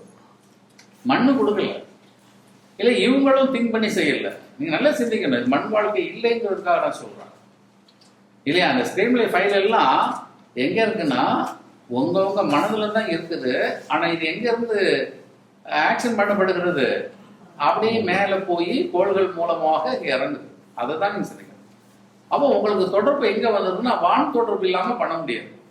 உங்க மனதிலே இருந்தாலுமே அது என்ன பண்ண நேரடியாக உங்களுக்கு வராது. அங்க போய் அங்க இருந்து உங்களுடைய பொறிகளுக்கு வந்து கண்ணுக்கு, மூளைக்கு, காதுக்கெல்லாம் வந்து நீங்க அந்த ஆக்ஷன் பண்ணுவீங்க இல்லையா? அப்போ உங்களுடைய மெயின் ஃபோர்ஸ் எங்க இருக்கிறது? வானில் இருக்குது இல்லையா? அப்ப வானத்தை வச்சுதான் உங்களுடைய வாழ்க்கையே இருக்கு. வான் இல்லைன்னா இல்லை. அதனால்தான் வான் நோக்கிய சிந்தனை வேணும்னு சொல்லுவாங்க. எப்பொழுதுமே நமக்கு வான் சிந்தனை தான் வேணும். மண்ணில் நீங்க எந்த வேலை பாரு, வீடு வச்சுக்க, கல்யாணம் பண்ணிக்க, பிள்ளை பெற்றுக்க, குடும்பம் நடத்து, எல்லாம் செய்துக்க, காசு சம்பாதிச்சுக்க, ட்ரெஸ் பண்ணி எல்லாம் பண்ணு. பட் உன்னுடைய சிந்தனை என்னவாக இருக்க வேண்டும் என்றால் வான் சிந்தனையாக இருக்க வேண்டும். ஏன்னா வான் தான் இதெல்லாம் உங்களுக்கு வளரும். வான் தான் இந்த வாய்ப்பை உங்களுக்கு கொடுத்து கொண்டிருக்கிறது. வான் நிறுத்துச்சுன்னா இந்த விசா முடிஞ்ச மாதிரி. வான் நிறுத்துச்சுன்னா அடுத்த கட்ட மண்ணில இருந்து என்ன ஆயிடணும், ஓடிட வேண்டியதுதான். ஒரு நிமிஷம் இருக்க முடியாது இல்லையா? ஒண்ணு எரிச்சு தள்ளிடுவான், இல்லை புதைச்சிக்க நிறுத்திடுவான், முடிச்சிடுவான். அப்போ அந்த வானினுடைய அளவுல தான் நீங்க வாழ்ந்து கொண்டு இருக்கிறீர்கள். அப்ப இந்த வாழ்க்கை என்ன சொல்லலாம், வான் வாழ்க்கை தான். இப்ப அடுத்த கட்டம், அப்ப வான் வாழ்க்கைன்னு சொல்லும்போது நம்ம என்ன பண்ணோம், எப்பொழுதுமே வான் நோக்கிய சிந்தனையில வாழணும். அப்ப வான் நோக்கிய சிந்தனைன்னா என்னன்னு சொன்னா, வானத்திற்கு பேதம் கிடையாது, மண்ணுல தான் பேதம் இருக்கும். வானம் எல்லாத்துக்கும் பொதுவானது. அப்போ உங்க வாழ்க்கை எப்படி இருக்கணும், எல்லாருக்கும் உகந்ததாக இருக்க வேண்டும். எல்லாரையும் நேசிக்கணும். நீங்க மண்ணில் இருக்கவர் தான், மண்ணில் தான் தடம் இருக்கும், கோடு இருக்கும், கூறு போட்டிருப்பாங்க, இது எங்க ஊரு இது உன் ஊருன்னு. வானத்துல இல்லை, வானம் பிரிக்கப்படாது இல்லையா? ஏன்னா அது போயிட்டே இருக்கும், மண் லிமிட் ஆகும். அப்போ வான் மாதிரி நீங்க இருக்கணும்னு சொன்னா என்ன இருக்கணும், எல்லாரையும் நேசிக்கக்கூடிய தன்மை, எல்லாரையும் ஒரே லெவல்ல பாக்குற தன்மை. ஒரே லெவல்னா அவங்க கர்மா கூட்டுறணும் இல்லையா? இப்ப வானம் பாருங்க, மண் என்ன பண்ணிட்டு இருக்குன்னா உங்களை இழுத்து பிடித்து கொண்டு விட்டுற மாட்டேன் இது பாசம். ஆனா வான் என்ன பண்ணிருக்குன்னா அன்புமயமான, உன் கர்மாவை அனுபவிச்சுட்டு வா அப்படின்னு சொல்லி உங்களை ஃப்ரீயா விட்டுருக்கா இல்லையா? மண் அப்படி இல்லை, கிராவிடேஷன் ஒரு நிமிஷம் விடாது. நீ எங்க போனாலும், சில கூட்டுக்காரங்க இருப்பாங்க, நான் நில்லுங்க, நானும் வந்து நீ இருக்கு நானும் வாரேன் பிடிச்சிருவா. அத மாதிரி மண் என்ன பண்ணுன்னா உங்களை எங்கேயுமே விடாது. நீங்க பெருசா பேசலாம், நான் அப்படியா இருந்தாலும் எனக்கு பவர் என்ன, அது எனக்கு எல்லா பவரும் தெரியும். என்ன பண்ணும் மண், என்ன பண்ணும் அப்படியே காலடியில் இழுத்து பிடிச்சுக்கிட்டே வரும். இந்த அட்ராக்ஷன் போச்சுன்னா பறந்துருவேன், நிக்க முடியாது. அப்போ மண் மாதிரி வாழக்கூடாது, ஒட்டுண்ணி மாதிரி வாழக்கூடாது, வான் மாதிரி சுதந்திரமாக வாழும். வான் மாதிரி யார் சுதந்திரத்திற்கும் நம்ம நுழையக்கூடாது. ஆனா மண் மாதிரி வாழ்ந்தீங்கன்னா அடிச்சு உலையில போடுற மாதிரி நான் சொல்றதை கேட்கணும், என்னையே வச்சுக்கணும், சுவையாக இருக்கும். அப்ப அந்த வான் வாழ்க்கையை பாருங்க, எவ்வளவு அற்புதமான வாழ்க்கை. அவங்க அவங்கள சுதந்திரமா விடுறது, எல்லாத்தையும் அன்பா இருக்குது, எல்லாரையும் நேசிக்கிறது இல்லையா? நீ விரும்பினா விரும்பிக்க, விரும்பலைன்னா போய்க்க, பற்றற்ற வாழ்க்கை மண் வாழ்க்கை. ஆனா மண் வாழ்க்கை அப்படி இல்லை, இதைத்தான் இருக்கணும், இதைத்தான் பிடிச்சுக்கணும். அது என்ன பண்ணும், பிடிச்சி இழுத்துட்டு வரும், விடாது. இந்த புவியீர்ப்பு நம்மளை இல்லையா, அதான் ஒழுக்குன்னு சொன்னார். அப்போ வானலோகத்தில் இருக்கக்கூடிய அந்த 9 கிரகங்களும் அந்த ஒவ்வொரு நிலைக்கு அந்த டிபார்ட்மெண்ட்ஸ் 9 டிபார்ட்மெண்ட் மாதிரி வச்சுக்கலாம். அதை எடுத்துக்கொண்டு அங்கிருந்து உங்களுக்கு கமெண்ட்ஸை கொடுத்து உங்களை வாழ வைத்துக் கொண்டிருக்கிறது. அப்போ உங்களுடைய வாழ்க்கை நிர்ணயம் எங்கே நிகழ்த்தப்பெறுகிறதுனா வானம். அப்போ உங்களுடைய உயர்வு தாழ்வு என்பது எங்க இருக்கிறது, வானோடு இருக்கிறது. அப்போ உங்க அக்கறை எல்லாம் வானில் வைக்கிறோம். நம்ம வானில் வைக்கிறதே இல்லையே. நம்ம மண்ணில் 1000 சாமியை வச்சு 1000 கோயிலை வச்சு மண்ணா போயிட்டு இருக்கிறோம் இல்லையா? அப்போ வான் நோக்கி நீங்க பாத்துட்டீங்கன்னா அங்க இந்த கூத்துக்கெல்லாம் இடமே இல்லை, பிரிவுக்கு இடமே கிடையாது. வான் அகம் மாதிரி, மண் புறம் மாதிரி. வான் அகம் மாதிரி, அகத்துக்குள்ள அளவே கிடையாது, போயிட்டே இருக்கும் இல்லையா? அகம் பரிசுத்தமான, வானம் பரிசுத்தமான. நீங்க அதை நல்ல ஞாபகம் வச்சுக்கலாம். அப்போ வான் வாழ்க்கை தான் உயர்ந்த வாழ்க்கை இல்லையா? வான் வாழ்க்கை எப்படி, வானின்றி அமையாது, வானின்றி அமையாது. வாழ்க்கை வானின்றி அமையாது, வானை வைத்து தான் இருக்கு. அப்ப நம்ம அதை மறந்துட்டு வாழணும். அதை தான் நான் ஞாபகப்படுறேன். இப்ப நல்லா பாருங்க, ஆற்றல் உள்ளவர்கள் எல்லாம் அருவமாக இருக்கிறார்கள், ஆற்றல் அற்றவர்கள் உருவமாக தெரிகிறார்கள். அப்ப எது உயர்ந்தது? அருவம் எங்க இருக்கிறது? வானில் இருக்கிறது. அருவம் வானில் இருக்கிறது, உருவம்லாம் மண்ணில் இருக்கிறது. மண்ணில் கர்மாவாக வினையாக இருக்கிறது, வானில் வினை கிடையாது, கர்மா கிடையாது. இல்லையா? எல்லாம் அந்த இறைநிலை தன்மையாக இருக்கும். அதனால நம்ம நேசிக்க வேண்டியது வானை, நம் வாழ துடிக்க வேண்டியது வான் வாழ்க்கையை. அப்போ வான் தன்மையில நம்ம மனதை, நம்ம சிந்தனைகளை கொஞ்சம் கொஞ்சம் கொஞ்சமாக மாற்றிக்கிட்டே வந்தா எல்லா உயிரையும் நேசிக்கிற தன்மை வரும். ஆனா மண்ணில் எல்லா உயிரையும் நேசிக்கிற எண்ணம் வரவே வராது. இது எங்க ஊரு, இது எங்க காடு, இது எங்க மாடு, இல்லையா? எல்லாத்துக்கும் ஒரு சாயம் பூசி பூசி பூசி எங்கது எங்கது எங்கதுன்னு சொல்லிக்கிட்டே பேசிட்டு தெரியும். ஆனா வான் சிந்தனை வந்துடுச்சுன்னா எல்லாமே ஒண்ணுதான், எல்லாமே. அது உருவத்தை தாண்டியது, இல்லையா? அது உயிரை நோக்கியது. வான் வாழ்க்கை உயிர் வாழ்க்கை, மண் வாழ்க்கை உடல் வாழ்க்கை. அப்ப நம்ம உயிரை நோக்கி போறதுதான் ஞான வாழ்க்கை. உயிரை நோக்கி போனா உயர போகலாம், உயிரை நோக்கி போனா உயர போகலாம். அவ அந்த உயிர் தன்மை இல்லைன்னா, இப்ப உயிர் போச்சுன்னா மண்ணு தானே போகுது, செத்து போறோம் இல்லையா? அந்த உயிர் தன்மை நம்மள்ட்ட இல்லை, உயிர் சிந்தனை இல்லைனாலும் நம்ம குணம் தான். நல்லா சிந்திக்கணும், இல்லையா? அப்புறம் நம்ம மனதில் என்ன வச்சோம்னா, இந்த மண் தன்மையான விஷயங்கள்ல இந்த கூட்டு குடும்பம், ஓடுறது, சாமி, சடங்கு, சம்பிரதாயம், எங்க ஊரு, எங்க இது, எங்க வரலாறு என்ன, எங்க இவனு எல்லாம் மண்ணாக்குறவங்க. வெட்டித்தனமா பேசி எந்த காலத்திலே ஒரு அரசன் ஆண்டான்னா அது இன்னைக்கு உனக்கு சோத்துக்கு வலிப்பாரு, இன்னைக்கு நீ வாழ்றதுக்கு, இல்லையா? இந்த பழம்பெருமை பேசிலாம் வீணாயிட்டே இருக்காங்க, அப்படி கெடுத்துட்டு இருக்காங்க இளைஞர்களை. அவங்க மீண்டும் அவங்க அந்த அரசியலை பிடிக்கிறதுக்கு, அவங்க ஆளுமை வைக்கிறதுக்காக இவங்களெல்லாம் பிரெயின் வாஷ் பண்றாங்க. 10,000 வருஷத்துக்கு முன்னாடி உள்ளது இப்ப சொல்லி என்ன பிரயோஜனம் இருக்குது? ஒருத்தையோ இன்னைக்கு நீ வேலை பார்த்தாதான், நீ படிச்சாதான், உன் கர்மா என்ன, உன் உடம்பு நிலை என்ன, உன்னுடைய உணவு நிலை அந்த காலத்துல உள்ள போல இருக்க முடியுமா? இப்போ இவ்வளவு பேசுறான்ல, அந்த காலம் மாதிரி குடுமி போட்டுட்டு இருக்கானா, போன கொடுத்துட்டு இருக்கானா? இவன் புண்ணாக்கு பேண்ட் டிஷர்ட் எல்லாம் போட்டு இவர் அவங்க பழந்தமிழர் மாதிரி வாழ போறேன். எந்த பழந்தமிழர் மாதிரி வாழ்ற? பழந்தமிழர் என்ன பேண்ட் ஷூட் போட்டாருன்னா? நீ பழந்தமிழ்னா மைக்கிலே பேசக்கூடாது. நீ பழந்தமிழர்னா, இல்லையா? சும்மா மக்களை ஏமாத்துறது. எங்க பாரம்பரியம் என்ன, இது தெரியுமா, அது தெரியுமா? ஒண்ணும் வேண்டாம். நீ மனிதனா வாழ், நீ அன்பா பேசு, கோவப்படாம பேசு, உயிரை அழிக்காம உயிர் நேசத்தை கொண்டு வா. அதுக்கே முடியலையே, நீ அந்த பேச்சு எடுங்க. அதுக்கு வாங்க. நீங்க கோவப்படாதீங்க, அன்பா இருங்க, எல்லாரையும் நேசிங்க, எல்லாரும் ஒண்ணுன்னு சொல்லு, இல்லையா? சும்மா அந்த காலத்துல நாங்க அங்க கடாரம் கொண்டோம், வீட்டாரம் கொண்டோம். இப்ப இருக்கிற பக்கத்து ஊருக்காரன் தண்ணியே தரமாட்டாங்க. கர்நாடகால, ஆந்திரால, மாநிலத்துல இருந்து நீ எங்க கடாரத்துக்கும் கொடாரத்துக்கும் போறது? சும்மா அப்படி ஏமாத்தி காலத்தை கொண்டு போயிட்டே இருக்காங்க. அவங்கவுங்க வாழ்ந்து சொத்து அவங்க சேர்த்துட்டு இருக்காங்க. இவங்க எல்லாம் பஞ்ச பிரதேசியா இருந்துட்டு இருக்காங்க. தயவு செய்து இந்த மாதிரி வெட்டி பேச்சுகளுக்கு எல்லாம் இடம் கொடுக்காங்க. அவங்க அந்த கூட்டங்கள் பக்கமே காது சாய்க்காங்க. ஏன்னா ஞானம் இல்லாமல் போயிடும். இருக்கிற அறிவை மழுங்க சிறைச்சு விட்டுருவாங்க. அதனால அறிவு சிந்தனை வான் சிந்தனை. அறிவு சிந்தனை என்பது வான் சிந்தனை. மண்ணை பத்தி பேசிட்டானா மண்ணா போயிடுவான்னு ஒதுங்கிருங்க, உங்களை மண்ணாக்கிடுவாங்க. வானை பத்தி பேசுறியா, வானு கூப்பிடுங்க. ஆனா வானை பத்தி பேச ஒரு பேர் வர மாட்டான். ஏன்னா அறிவு இருந்தா தானே வர முடியும், மனித நேயம் இருந்தா தானே வர முடியும், உயிர் தன்மை தெரிஞ்சா தானே வர முடியும். ஒரு நிமிஷம் வானை பத்தி அவன் பேச முடியாது.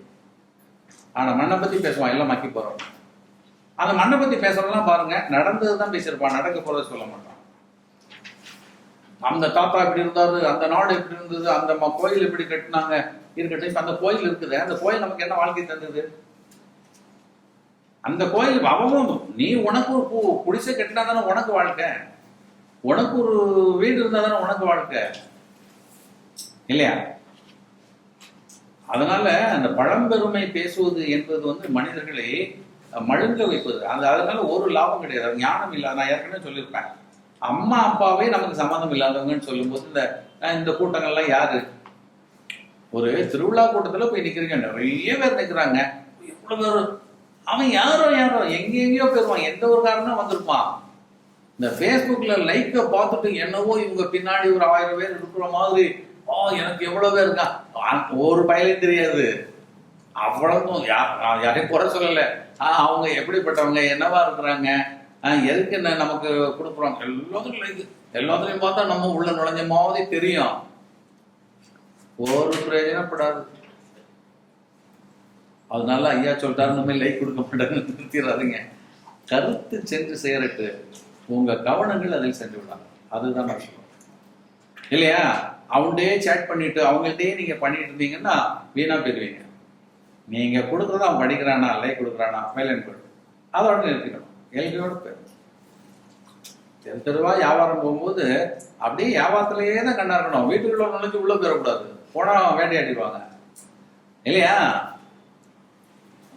அது உங்க கையில தான் இருக்குது, ஒவ்வொருவருடைய கையில். அதனால ஃபேஸ்புக்லயோ அதுல இதெல்லாம் ட்விட்டர்லயோ இதெல்லாம் வந்து லைக்குங்கிறது ஒரு காமன் திங். அறிவு பரிமாறிக்கொள்ளலாம், அவ்வளவுதான். அதுல உறவு பரிமாறிக்கொள்வதற்கெல்லாம் வாய்ப்பு கிடையாது. உறவுக்கு நேருக்கு நேர் பார்க்கணும். நிறைய பசங்க அப்படி ஏமாந்துட்டானுங்க. அழகா ஒரு எங்கிட்டே ஒருத்தன் பண்ணுதான், எவ்வளவு அழகா இருக்குதான்னா, யாருப்பா ஃப்ரெண்டு, இவன் ஃப்ரெண்டுன்னா. அப்படியா? பார்த்தேன், எல்லாம் பார்த்தேன். ஏன்னா கண்ணை பத்தி பார்த்த உடனே அவன் அந்த படத்தை போட்டதும் சாகுல மீது என்ன பண்றான், ஒரு இங்கிலீஷ்காரி படத்தை போட்டு அவர் என்ன பண்றாரு, ஷாஷின்னு சொல்லி இவர் அந்த படத்தை பார்த்தோன்னு இவர் உருக்கிட்டார். போட்டது யாரு? ஆம்பளை. புரியுதா? எனக்கு அந்த சாகுல மீதுக்கும் தெரியும். அவனுடைய இப்ப என் போட்டோவில் நீங்க எடுத்தீங்கன்னா வாட்ஸ்அப்லயே இதுலயே ஒன்றுல ஒரு குழந்தைய வச்சிருப்பேன் இருப்பேன் இல்லையா? போட்டோ குழந்தை தன்மையா இருக்கட்டுமேன்னு சொல்லிட்டு புதுசா எவனா கொஞ்சம் வேற இல்லாம பார்த்தா இந்த பையன்லாம் நடத்திட்டு இருக்கானாம்பாங்க இல்ல, சின்ன பையனா இருக்கான், பாப்போட இருக்கலாம் நினைப்பாங்களா இல்லையா? அந்த மேலோட்டத்துக்கு அறிவுபூர்வமா இல்லாம, இப்ப நம்ம அறிவுபூர்வம் இல்லாம தான் இருக்கலாம். இவன் வந்தவன் என்கிட்ட காட்டுறான், அண்ணே ஃப்ரெண்டுமே எனக்குன்னா. ஃப்ரெண்டா? ஆமா, யாருப்பா? ஷாஷின். அது ஏதோ ஃபாரின்ல இருக்கான். இவர் உடனே கனவு பண்ணிட்டாரு, அவர்கிட்ட சொல்லி ஒரு விசாரணை போய் சொல்லிட்டு நம்ம போயிடணும் இருக்கணும்ட்டு. இவன் சாலை மீது, இவன் எங்க ட்ரிப்பிங்கல்ல உள்ளவன்.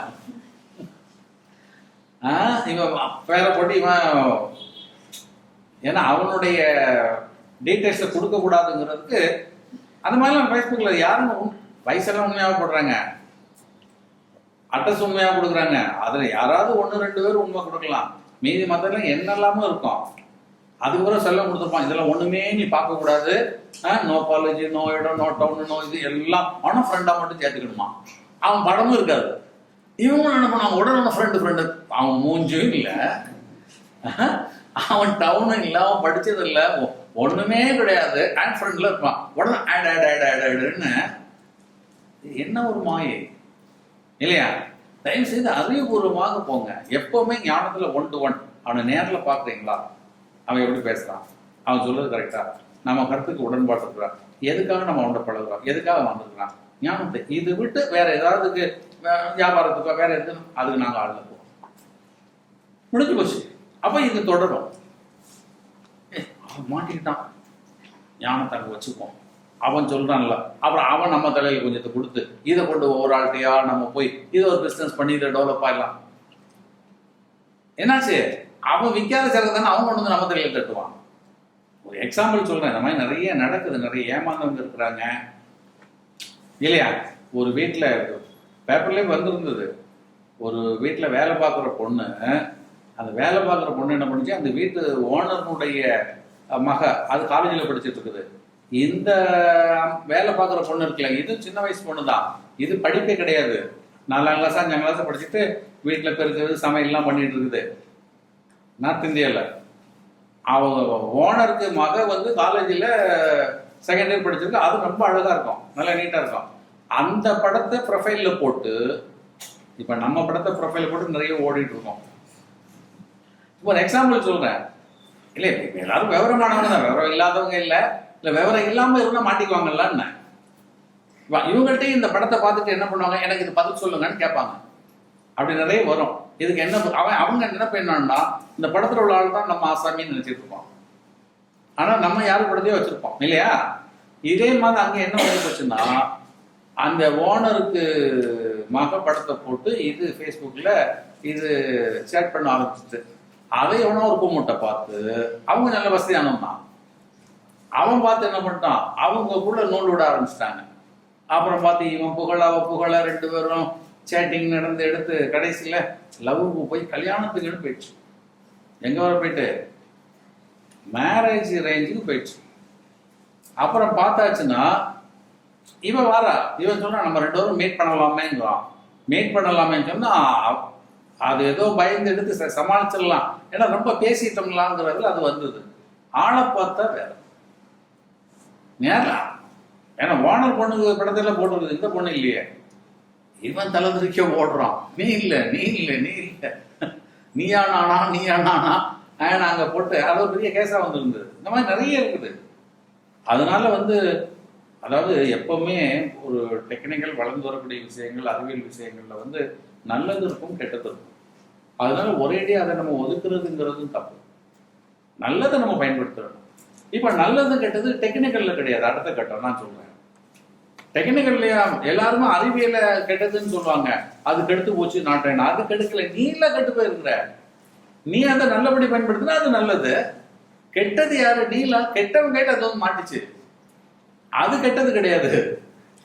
இங்கேயே மாத்தி பேசுறானுங்க இல்லையா? ஒரு பாம்பு இருக்குது, அந்த பாம்பை மலையை வெடிக்க வைக்கிறதுக்கு நீங்க இப்ப பண்ணிட்டீங்கன்னா மலை செதிரி வரும். கல் உடைக்கிறதுனா ரொம்ப ஈஸி. இல்லைன்னா அதை உடைச்சி எடுக்கிறதுக்கு வருஷம் ஆகும். 10 வருஷம் உடைக்கக்கூடியது 10 நிமிஷத்துல ஒரு பாம்பை போட்டு உடைச்சி எடுத்துட்டு போயிடுவாங்க. ஆனா அதே பாம்பை தூக்கி பக்கத்து வீட்டுக்குள்ள போட்டுட்டு ஓடணும்னா இல்லையா? அப்ப இது பாம்பு தப்பா இவன் தப்பா? உடனே பாரு, பாம்பை கண்டுபிடிச்சு ஊரையே கெடுத்துட்டான்னா, பாம்பை கண்டுபிடிக்கலன்னா இவன் இருந்தாலும் ஊரை கெடுத்துட்டு தான் இருப்பான். இது பெரிய பாம்பு, பெருச்சாளி இல்லையா? அப்ப மனுஷன் நல்லவனா இருக்கணுமே தவிர நீங்க அறிவியல்ல கிடையாது. அது கத்தி இருக்கட்டும், கத்தி அப்படித்தான், நீ யூஸ் பண்றதை பொறுத்து இருக்குது. நீ நல்லவனாகுது, நீ கெட்டவனாகிட்டு அறிவியல தப்புன்னு சொல்லக்கூடாது இல்லையா? இப்ப நம்ம மண் வாழ்க்கை அப்படித்தான் என்ன வச்சிருக்கோம்னா, மண் வாழ்க்கை தான் புனிதமான வாழ்க்கை, உயர்ந்த வாழ்க்கை.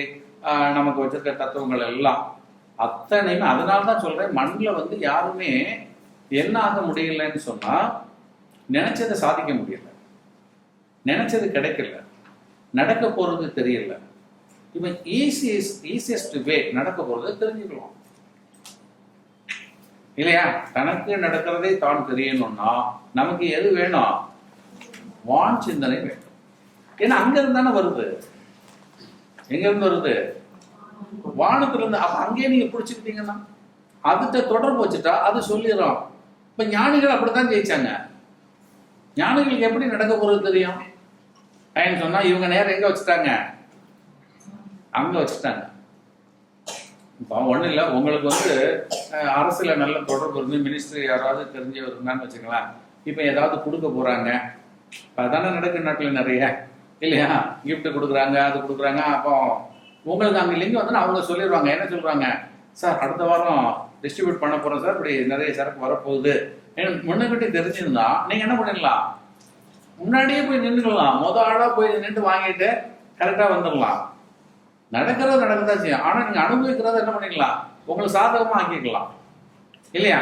இப்ப வர தேதியே தெரியலன்னு வச்சுக்கோங்க, இல்ல வெளியில அனௌன்ஸ்மெண்ட் பண்ண பிறகுதான் போறீங்கன்னா கூட்டம் வந்துடும்.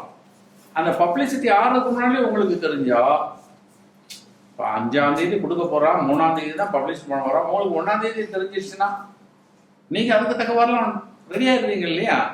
அதே மாதிரி இவங்களுக்கு அந்த வான் சிந்தனை எடுத்துக்கிட்டோம்னு சொன்னா, வானில் இருக்கக்கூடிய அந்த கோள்கள் பயிற்சி அது நமக்குள்ளே இருக்குது. அது எந்தெந்த கிரகம் எந்தெந்த உறுப்போடு இருக்கிறது அது தனி பயிற்சி சொல்றேன். அப்போ அந்த வானில் இருக்கக்கூடிய கிரகங்களை பற்றி உங்களுக்கு அறியக்கூடிய அந்த சிக்னல் அது எப்படி கொடுக்கும், நம்ம எப்படி நம்ம வாழ்க்கையில் அது பயன்படுகிறது. இப்போ ஒரு ஆக்சிடென்ட் ஆக போகுது, இப்போ ஒரு ஆள்களுக்கு திருமணம் பாதியில் நிற்க போகுது, இல்லை பிறக்கக்கூடிய குழந்தை இறந்து தான் பிறக்க போகுது, இந்த மாதிரி சும்மா ஒரு அதில் தான் நம்ம பயப்படுறோம். நல்ல விஷயங்கள் நடந்தால் நம்ம பாட்டுக்கு போயிடுவோம், தப்பாக நடக்கும் போது தானே பயம் வருது. அந்த மாதிரி விஷயங்கள் எதுவானாலும் இந்த கோள்களை பார்க்கக்கூடிய ஆற்றல் நம்மள்ட்ட அது ஒரு பாடம். நம்ம அந்த பாடம்லாம் போகல, நம்ம என்ன பண்றோம்? மண் பாடத்திலே போயிட்டு இருக்கோம். அதனால இதெல்லாம் நமக்கு நடக்க போறது தெரியாது. இதெல்லாம் மண்ணுக்கு முடிஞ்சது. கழிவுதான் மண்ணில் இருக்கும், புதியதெல்லாம் வானில் இருக்கும் இல்லையா? அப்ப நடக்க போறது நீங்க வானை நோக்கி தான் தெரிஞ்சுக்க வேண்டும்.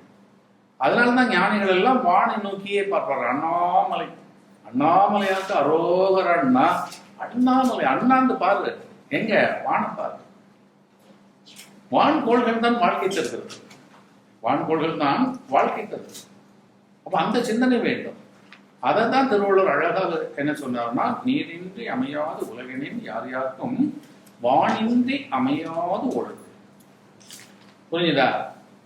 அப்ப வானத்தில் இருக்கக்கூடிய கிரகங்களை வைத்தான் ஒவ்வொரு நபருக்கும் எல்லாருக்கும்ங்கிறார். இப்போ வீட்டில் இருக்கக்கூடிய அம்மாவுக்கும் சரி, பையனுக்கும் சரி, அப்பாவுக்கும் சரி, உறவுகள் எல்லாருக்கும் எடுத்தீங்கன்னா ஒவ்வொரு இடத்தையும் உங்க குணங்கள் மாறுது. நினைச்சிட்டு இருக்கேன், டப்புன்னு பணம் மாறுது. இன்னைக்கு ஒரு நல்லது நடக்கு, நாளைக்கு ஒரு கெட்டது நடக்குது இல்லையா? என்ன ஆக போகுது? எல்லாமே ரெண்டு விஷயத்தில் இருக்கு. ஒன்று உங்க மனதில் இருக்கிறது, இது ஆக்டிவேஷன் ஆகுது, இது சட்ட புஸ்தகமாக இருக்கிறது. இது வானத்துக்கு போய் கோள்கள் மூலமாக செயலாக்கமாகும் இல்லையா? அப்போ நம்ம என்ன பண்ண, ரெண்டு விஷயத்துல கான்சன்ட்ரேட் பண்ணணும். ஒன்று மனதை சுத்தமாக வைத்துக் கொள்வது, ரெண்டாவது வான் பற்றிய சிந்தனையில். அதான் வான் சிந்தனை தான் இறை சிந்தனை இல்லையா? அந்த மனதை சுத்தப்படுத்துவது குரு மூலமாக. அப்ப குரு சிந்தனையும் இறை சிந்தனையும் ஏன் வேண்டும்? குரு சிந்தனையும் இறை சிந்தனையும் நல்ல ஞாபகம். குரு சிந்தனையும் இறை சிந்தனையும் ஏன் வேண்டும் என்றால், குரு சிந்தனை நம்முடைய மனதினுடைய பதிவுகளை, மனதினுடைய தன்மைகள் எல்லாம் நமக்கு சுத்தப்படுத்தி உள்ளதை நமக்கு உரைக்கும், புனிதப்படுத்தும். அந்த இறை சிந்தனை என்பது வானை சார்ந்தது. அப்ப வானில் இருக்கக்கூடிய நவக்கோள்களை, வானில் இருக்கக்கூடிய பூதகணங்களை, வானில் இருக்கக்கூடிய தேவகணங்களை, அருளாளர்களை இல்லையா, அதெல்லாம் நமக்கு என்ன பண்ணோம், வசியப்படுத்தி நமக்கு அவர்களுடைய தொடர்புகளை கொடுத்து அதை நடக்கக்கூடியதெல்லாம் நம்ம அறியறதுக்கு வாய்ப்பு உண்டு. அப்ப நம்ம வாழ்க்கையை எளிமையாக்குவது, சுகமாக்குவது, வளப்படுத்துவது, மேன்மைப்படுத்துவதுங்கிறது சொன்னா ரெண்டு விஷயத்தில் இருக்கிறது. ஒன்று மனம் சார்ந்து இருக்கிறது, இன்னொன்று அந்த வான் தான் அறிவுன்னு வச்சுக்கலாம். அந்த வான் சிந்தனைங்கிறது அறிவு சிந்தனைன்னு சொல்லிடலாம் இல்லையா? அது அறிவு மூலமா தான் நான் வானை தொட முடியும் இல்லையா? மண்ணுக்கு மனதை வச்சிருப்போம். ஏற்கனவே நான் சொல்லியிருப்பேன், மனம் மண் சார்ந்தது இல்லையா? அப்போ அந்த மண்ணில் நம்ம எவ்வளவு நாள் வாழ போறோம், என்ன கர்மாலாம் இருக்குங்கிறது மனதில் இருக்கும். இந்த அறிவு கூடியது வானை தொட்டு விடும். அப்போ வான் மூலமாக தான் அது இறங்கி அந்த நிகழ்வுகள் எல்லாம் நமக்கு வெளிப்படுத்தி எப்படி நம்மளை மாற்றிக்கொள்வது, எப்படி உயர்த்திக் கொள்வது, எப்படி பிறப்பற்று போவது என்பதெல்லாம். அதனால தான் நானே வானமாக இருக்கிறேன். பார்த்துருக்கா இல்லையாப்பா? இறைத்தன்மை வானை சார்ந்தது, குரு தன்மை மனதை சார்ந்தது. அதாவது ஒரு மண்ணில் குருவும் வெண்ணில் இறையுமாக நினைத்து என்ன பண்ணோம், வாழ ஆரம்பிக்க வேண்டும் இல்லையா? அப்ப முதல் மண்ணை ஒரேடியே ஒதுக்கிட்டு போக முடியாது. ஆனா மண்ணுல நம்ம இறை வாழ்க்கை, நம்ம குருவை நம்ம அடையிறது எதுக்கு? குருவை தேடுறது இறைட்ட போறது தானே. இறை தேடுதலுக்கும் இறை நாட்டத்திற்கும் தான் குருவை நம்ம தேடுகிறோம் இல்லையா? அப்போ மனதை சுத்தப்படுத்தணும். அந்த மனம் சுத்தப்படுத்துறது தான் நான் சொல்றப்ப பொய் சொல்லக்கூடாது, கோவப்படக்கூடாது, அடுத்த பொருளுக்கு ஆசைப்படக்கூடாது, பிற சுதந்திரத்தில் போகக்கூடாது. இந்த மாதிரி ஒழுக்க ரீதியான விஷயங்கள் எல்லாம் நீங்கள் அப்ப இந்த ஒழுக்கமாக நீங்க நினைச்சாலும் இதை நடத்துறதுக்கு யார் கை கொடுக்கணும்? வான் கொடுக்கணும். வான்ல இருந்து உங்களுக்கு அந்த அனுமதி, அந்த கட்டளைகள் இல்லையா, அதெல்லாம் உங்களுக்கு வானிலிருந்து இறங்கினா தான் முடியும். அந்த வான் தொடர்பு எப்ப மற்று போகிறதோ அப்பொழுது மண் தொடர்பும் இற்று போகும். நல்லா சொல்லுங்க. ஒருவனுக்கு சாவு எப்பொழுது வருகிறதுன்னு சொன்னா அந்த வான் தொடர்பு அற்று போகிறது. அப்ப அந்த வானுக்கும் மண்ணுக்கும் இருக்கக்கூடிய தொடர்பு சாதாரணமானதல்ல இல்லையா? ரெண்டு, அதான் ஆதியும் அந்தமாக இருக்கிறது இல்ல, வானும் மண்ணும் தான். அப்ப இதுக்கு இடையில ஒரு வாழ்க்கை இருக்கிறது. இதைத்தான் மாணிக்க வசனம் நீங்க வானுங்கிறதுனால வான் சிந்தனையில நான் இதை சொல்றேன் உங்களுக்கு. அப்ப நம்ம வாழ்க்கையே வான் வாழ்க்கை தான், அதை மண் வாழ்க்கைன்னு சொல்லி தப்பாக சொல்லி கொண்டிருக்கிறோம். அந்த வான் வாழ்க்கையை நம்ம உணர்ந்து கொள்கின்ற பொழுதுதான் அடுத்தால் நடக்கிறது, பின்னாடி நம்ம எப்படி ஆக போறோம், எப்படி ஆகணுங்கக்கூடிய வளர்ச்சி நிலைகள், உயர்ச்சி நிலைகள் எல்லாமே நமக்கு புரிய வரும். இப்ப இதே தான் மாணிக்க வாசகர் சொல்வார். வானாகி மண்ணாகி வழியாகி ஒளியாகி ஊனாகி உயிராகி உண்மையுமாய் இன்மையுமாய் கோணாகி யான் எனதென்று அவரவரை கூத்தாட்டு வானாய் நின்றானை என் சொல்லி வாழ்த்துவானே இல்லையா? அது பாத்தீங்கன்னா ஏதோ ஒரு பணமா இருக்கும், அவ்வளவு அழகான இது வானை சக்தி உள்ளது.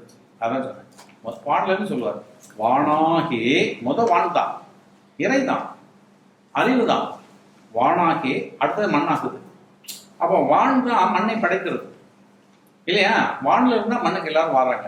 வானாகி மண்ணாகி அடுத்தால வழியாகி ஒளியாகி, வழினா காற்று, அந்த உயிர் தன்மையாகிறது. அந்த அக்னி ஒளி என்பது உஷ்ணம் இல்லையா? வானாகி மண்ணாகி வழியாகி ஒளியாகி ஊனாகி அடுத்த உடம்பு பெறுறோம். ஊனாகி உயிராகி. இப்ப இவ்வளவு நிலைகள் என்ன ஆகுது?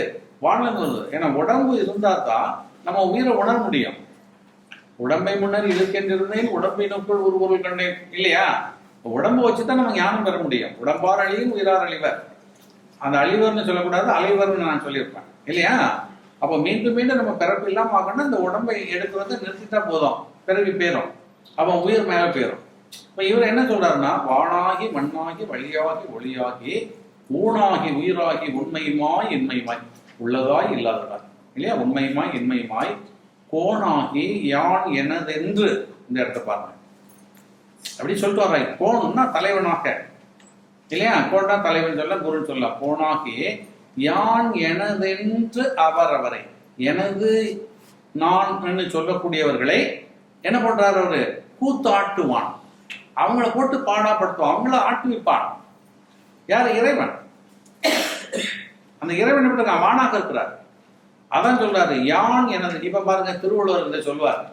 இப்ப எங்க கூத்தாட்டாரு? யான் எனது என்னும் செருத்தறுப்பான் வானோர்க்கு உயர்ந்த உலகம் புகழ்ந்திருப்பார். இவர் ஒரு அடியில லேசா 2 இடத்துல வச்சிருக்காரு. திருக்குறள் அங்க இருக்கும், அதுக்கு பெரிய விளக்கம் பாருங்க. கூத்தாட்டு வானாகி மண்ணாகி வழியாகி ஒளியாகி ஊனாகி உயிராகி உண்மையுமாய் இன்மையுமாய் கோணாகி யான் எனதென்று, யான் எனதென்று கூத்தாட்டு வானாகி இல்லையா? யான் என்ன வருது? கோணாகி யான் எனதென்று அவரவரை கூத்தாட்டு. அப்ப யான் எனதுன்னு சொல்லக்கூடிய ஒவ்வொருவரையும், அப்ப யாருக்கு இந்த கூத்துலாம் நடக்குதுன்னு சொன்னா, யான் எனது உங்களுடைய எண்ணத்தில் உள்ளவர்கள். யான் எனதுன்னா அது அத்தாதான் வானம், எங்க போடைய வானத்துக்கே போக முடியும். அப்ப மண்ணுல நீங்க இருக்கும்போது யான் எனது உங்களுடைய செருக்கு இருக்கும். இதுதான் சொன்ன, யான் எனதுன்னு செருக்கு இருப்பான் வானோக்கும் உயர்ந்த உலகம் போகும். எங்க கொண்டு வச்சிருக்கா பாத்தீங்களா? அப்ப வானத்துக்கு நீங்க போகணும்னா அந்த யான் எனது உங்களுடைய செருக்கு அறணும். அப்ப இந்த செருக்கு அறுக்கிறது யாருன்னு அவர் சொல்றார். யான் எனது என்ன கூத்தாட்டுவானை, யான் எனதென்று அவரவரை கூத்தாட்டுவானை. அந்த அவங்க யான் எனதுன்னு சொல்லக்கூடியவங்களை கூத்துப்பான். இந்த மண்ணில் யாரு அவஸ்தைப்பட்டு இருக்கிறாங்க, யார் வாழ்ந்துட்டு இருக்காங்கன்னா யான் எனதுன்னு செருக்கு வச்சிட்டு இருக்காங்க தான், அவங்களுக்கு தான் இந்த கூத்து நடந்துட்டு இருக்கும். அப்ப அந்த வாழ்க்கை, மண்ணில் வாழ்க்கை என்பது கூத்து வாழ்க்கை.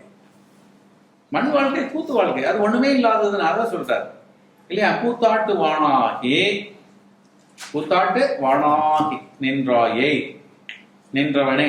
அப்ப கூத்தாட்டு நீ என்ன பண்ற? அவர்கள் எல்லாம் கூத்தாட்டுகிறவனாய் நிற்கிறவனே. யார சொல்ற? இறைவனை சொல்ற. கூத்தாட்டு வானாகி நின்றாயே என் சொல்லி வாழ்த்தவனை, உன்னை நான் எப்படி புகழ்றதுப்பா? ஏன்னா உன்னுடைய செயல் எப்படி இருக்கிறது? அந்த வான்ல இருந்து இந்த மண்ணுக்கு மண்ணில் வாழ்க்கைக்கு முழுக்க வான் தான் காரணமாக, நீ தான் எல்லாத்துக்கும் காரணமாக இருக்கிறாய். அப்ப அந்த மண்ணில் உள்ளவங்களை மீட்டு எடுத்துட்டு போறதும் நீனாகத்தான் இருக்கிறாய் இல்லையா? அப்ப இவர்களுக்கு ஆதியும் மந்தமாக இருக்கக்கூடியவனே சொல்றாரு. குருபுரான சொல்றார், இறையை சொல்றார். அவரு இறையே குருவாக தான் பாக்குறாரு இல்லையா? மாணிக்கவாசகர் முழுக்க பாக்குறது இறை சிந்தனை. ஆனா குருவாக தான், குரு தான் இறை. மண்ணுல சொன்னாதான் உங்களுக்கு, சொல்லலைன்னா நானே பயிர்வேன் நானே பார்த்தேன், ஒரு பொண்ணாக ஒரு ரூபாய் போக முடியாது. நேரடியாக குரு கிடைக்கணும், இல்லைன்னா முடியாது. ஏமாந்து பெறுவீங்க. அது மமதையிலையும் அகந்தையிலையும் ஆணவத்திலையும் செருக்கிலையும் தான் காணாம போறது. அது உண்மை நிலை. நேரடியாக ஒன்று ஒண்ணு உங்க அளவு என்ன, உங்க கர்மா என்ன, உங்களுக்கு எது தேவை என்பது உணர்ந்து உங்களுக்கு காட்டணும் இல்லையா? நேரடியாக உங்களை என்ன பண்ணணும்? ஸ்க்ரூட்டனைஸ் பண்ணணும். உங்களுடைய கர்மா அளவு என்ன, அதுக்கு என்ன மருந்து தேவை, எது தேவை என்பதை. அப்ப அந்த குருவாக வரலன்னு சொன்னா முடியாது. அதான் அவர் சொல்றார். கூத்தாட்டு வானாகி, கூத்தாட்டு பவனாக.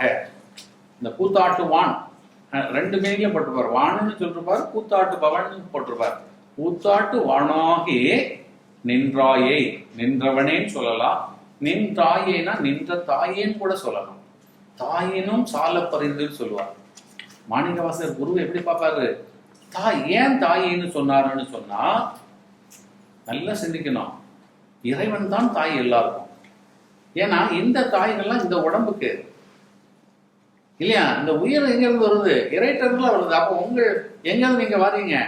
முதல்ல எங்கிருந்து வெளியிடணுமோ இறைதான குரு, இறைதான நமக்கு தாய் இல்லையா? அதான் இங்க சொல்வாரு. நின்றாயே நின்ற தாயே என் சொல்லி வாழ்த்துவனே. அப்ப எவ்வளவு உணர்ந்து இருக்கிறார். அப்பதான் ஞானத்து, அப்பதான் சித்து வரும். நீங்க வான் தன்மை கூட கூடத்தான் அற்புதங்களும் சித்துகளும் உங்களுக்கு அகப்படும். அந்த வான் சிந்தனை இல்லாம போச்சுன்னா அந்த மண் தன்மை போனா மந்திரவாதியா தான் போவோம். இந்த ஏமாற்றுத்தனம், ஜால் படுறது, அடுத்தவங்களை போய் சொல்றது, இதெல்லாம் கர்மா. இந்த கர்மா நோயெல்லாம் மண்ணை சாப்பிடுது. இந்த சித்து அற்புதங்கள் பண்ணுவது அதெல்லாம் வான் தன்மை. அந்த அதிசயங்கள் என்ன இருக்குன்னு சொல்லியாச்சுன்னா அது பலன் மிக்கதாக இருக்கும். புரியுதுங்களா? அதனால் யாருக்கும் எந்த இழப்பும் இருக்காது. ஆனா மாந்திரிகம், தந்திரம் இதெல்லாம் மண் சார்ந்து பண்ணக்கூடியதெல்லாம் ஒருவருக்கு செய்யும்போது இன்னொருவருக்கு இழப்பாகும். நல்லா ஞாபகம் வச்சுக்கணும். இப்போ வானத்துல அப்படியே உங்களுக்கு வானிலிருந்து ஒரு ஒளி அருள் உங்களுக்கு கிடைக்குதுன்னு சொல்லி அருள் கொடுத்தாருன்னு சொன்னா அது யாருக்கும் இழப்பு கிடையாது. அது பெறக்கூடிய பலன் இருக்கும். ஆனா மண்ணுல அப்படியே மண்ணு பழக்குதுன்னு சொன்னா ஒழுங்கா எல்லாம் செத்து போயிடும். இருக்கிறதெல்லாம் வீடெல்லாம் உடைஞ்சு போயிடும் இல்லையா? இப்போ மண்ணுக்கும் வானுக்கும் நிறைய என்ன இருக்குது, தூரம் நிறைய இருக்குது, இடைவெளி மிக பெருசாக. அப்போ இங்க சொல்லும்போது வானாகி மண்ணாகி வழியாகி ஒளியாகி ஊனாகி உயிராகி உண்மையுமாய் என்மையுமாய் போனாகி யான் எனதென்று அவரவரை கூத்தாட்டு வானாகி நின்றாயே நின்ற தாயே என் சொல்லி வாழ்த்துவனே. உன்னை நான் எப்படி புகழ்றது சொன்னா, அப்ப இந்த மண்ணுல வாழக்கூடிய இந்த கூத்து வாழ்க்கையை எதை சார்ந்ததாக இருக்குன்னா வானத்திலிருந்து. அதான் ஆரம்பிக்கிறார். வானாகி வானிலிருந்து அப்புறம் மண்ணுக்கு போய் மண்ணுல காற்றாகி நெருப்பாகி, நெருப்பு காற்று வேணும் இல்லையா? இதெல்லாம் வந்தாதான். அப்ப இத்தனை இதுல வாழ்கிற பொழுது யான் எனதுங்களுடைய செருக்கு எல்லாம் அதெல்லாம் நீத்து அந்த வான் சிந்தனையோட போகணும். அதான் பலமுறை சொல்லிருப்பேன். அந்த திருக்குறளை பார்த்தீங்கன்னு சொல்லியாச்சுன்னா திருக்குறள் ஞானத்துக்கு வேண்டியது இருக்கும். ஐயத்தை நீங்கி தெளிந்தாக்கு வையத்தின் வானம் நனியது உடைத்து இல்லையா? வானம் பூமியோட பக்கத்துல இருக்கு. யாருக்கு? மனதுல பதிவுகளை நீக்கினவங்களுக்கு. உங்க சந்தேகத்துல குருவத்தை கேட்டு நிவர்த்தி பண்ணணும். அப்ப அதுதான் மனதை சுத்தப்படுத்துறது. அப்போ டவுட்ஸ் இருக்கவே கூடாது. எனக்கு டவுட்டே இல்லைங்க. ஆனா இருக்கிறது அவ்வளவு நான் அத்தனையும் பழமையும் அறியாமையும் தப்பு தப்பாலாம் வச்சிருப்பீங்க. அது ஒண்ணுன்னா எடுத்து கேட்டா அப்புறம் சொல்லுவீங்க. பெட்டியில நிறைய துணி இருக்குதுன்னு எடுத்து வச்சு திறக்கவே மாட்டாங்க. இல்லம்மா காட்டுமா, இல்ல எப்போ 25 வருஷத்துக்கு முன்னாடி வாங்கின புடவை ஒரு தடவை கொடுத்துட்டு அந்த அழுக்கோட மடிச்சு அது தொடவே இல்லை. அது நான் துணி துவைக்கவே மாட்டேன். புதுசா இருக்குமா, 25 வருஷமா புதுசா இருக்குமா? அந்த திறந்த உடனே ஆச்சு தும்மல் போட்டுருவாங்க. கொஞ்சம் யோசிச்சு பாருங்க. அப்ப இது அறியாமை. அவங்களுக்குள்ள என்ன நினைச்சிருக்கீங்க? 25 வருஷம் கட்டி நிறைய புடவையா வச்சிருக்கேன். அந்த பாவாடை புடவையெல்லாம் மூடி அப்படி வச்சிருந்தா என்னத்துக்கு ஆகும்? யோசிச்சு பாருங்க. அத்தனை என்னவாயிரும்? தூக்கி தூரம் போட்டுருணும். அப்போ மனசுல நீங்க வச்சிருக்கக்கூடியது ரொம்ப நோண்டி கேட்டாதான் நீங்களே சொல்ல மாட்டீங்க, அது துறக்கவே மாட்டீங்க. அதை விட துறப்பீங்க. அவ குரு என்ன நினைப்பாருன்னா, நமக்கு எதுக்கு இந்த கன்றாவை எல்லாம் பார்த்துட்டு இதெல்லாம் தூக்கி இவங்க காட்டி இதை எடுத்து போட்டு பழைய பாவாடையும் ஜட்டியும் தூக்கி போட்டா மனுஷங்கிட்ட இருப்பானா? அவங்களுக்கே தெரியும் இதை காட்ட. அதை மொழி வச்சுட்டு இருப்பாங்க. ஆனா காட்டினா தானே இது தேருமா தேராதா, பிரயோஜனமா இல்லையா, அடுத்த புதுசு வாங்கலாம்ல, இல்ல இந்த பாரமே இல்லாம தப்பிக்கலாம்ல. நீங்க மனதுல வச்சிருக்கக்கூடிய நினைவுகளை, நான் அந்த சாமியை நினைச்சிட்டு இருக்கேன், இதை நினைச்சிருக்கேன், இந்த சடங்கு நினைச்சிருக்கேன், எங்க அப்பா அப்படி பெருசா நினைச்சிருக்கேன், அம்மா நினைச்சிருக்கேன், எது வாங்கினாலும் ஓட்டத்துல எனக்கு இப்படிலாம் கனவு இருக்குது, எனக்கு இப்படிலாம் நினைவு வருது, நான் இப்படிலாம் வாழணும் ஆசைப்பட்டிருக்கேன், எனக்கு இப்படிலாம் சில நேரத்துல வந்துட்டு போகுது, நிறைய இருக்கும் இல்லையா? நான் வாழ்றது நல்லதான வாழ்றேன். ஆனா மற்றவங்க கண்ணுக்கு நான் தப்பா தெரியேன்னு அது ஏன் என்ன இளவும் புரியலையே? நான் மனசறிஞ்சு நல்லதுதான் சரி, ஆனா என்ன பாக்குறவமா தப்பு இருக்குங்கிறாங்களே, அப்படி இருக்கும். இப்போ இது எது கர்மா? அப்ப இதை நீங்க குருட்ட உட்கார்ந்து நேரடியா கேட்டார். ஆனா கேட்க மாட்டோமே. கேட்போமா? என்ன ஆயிரும்?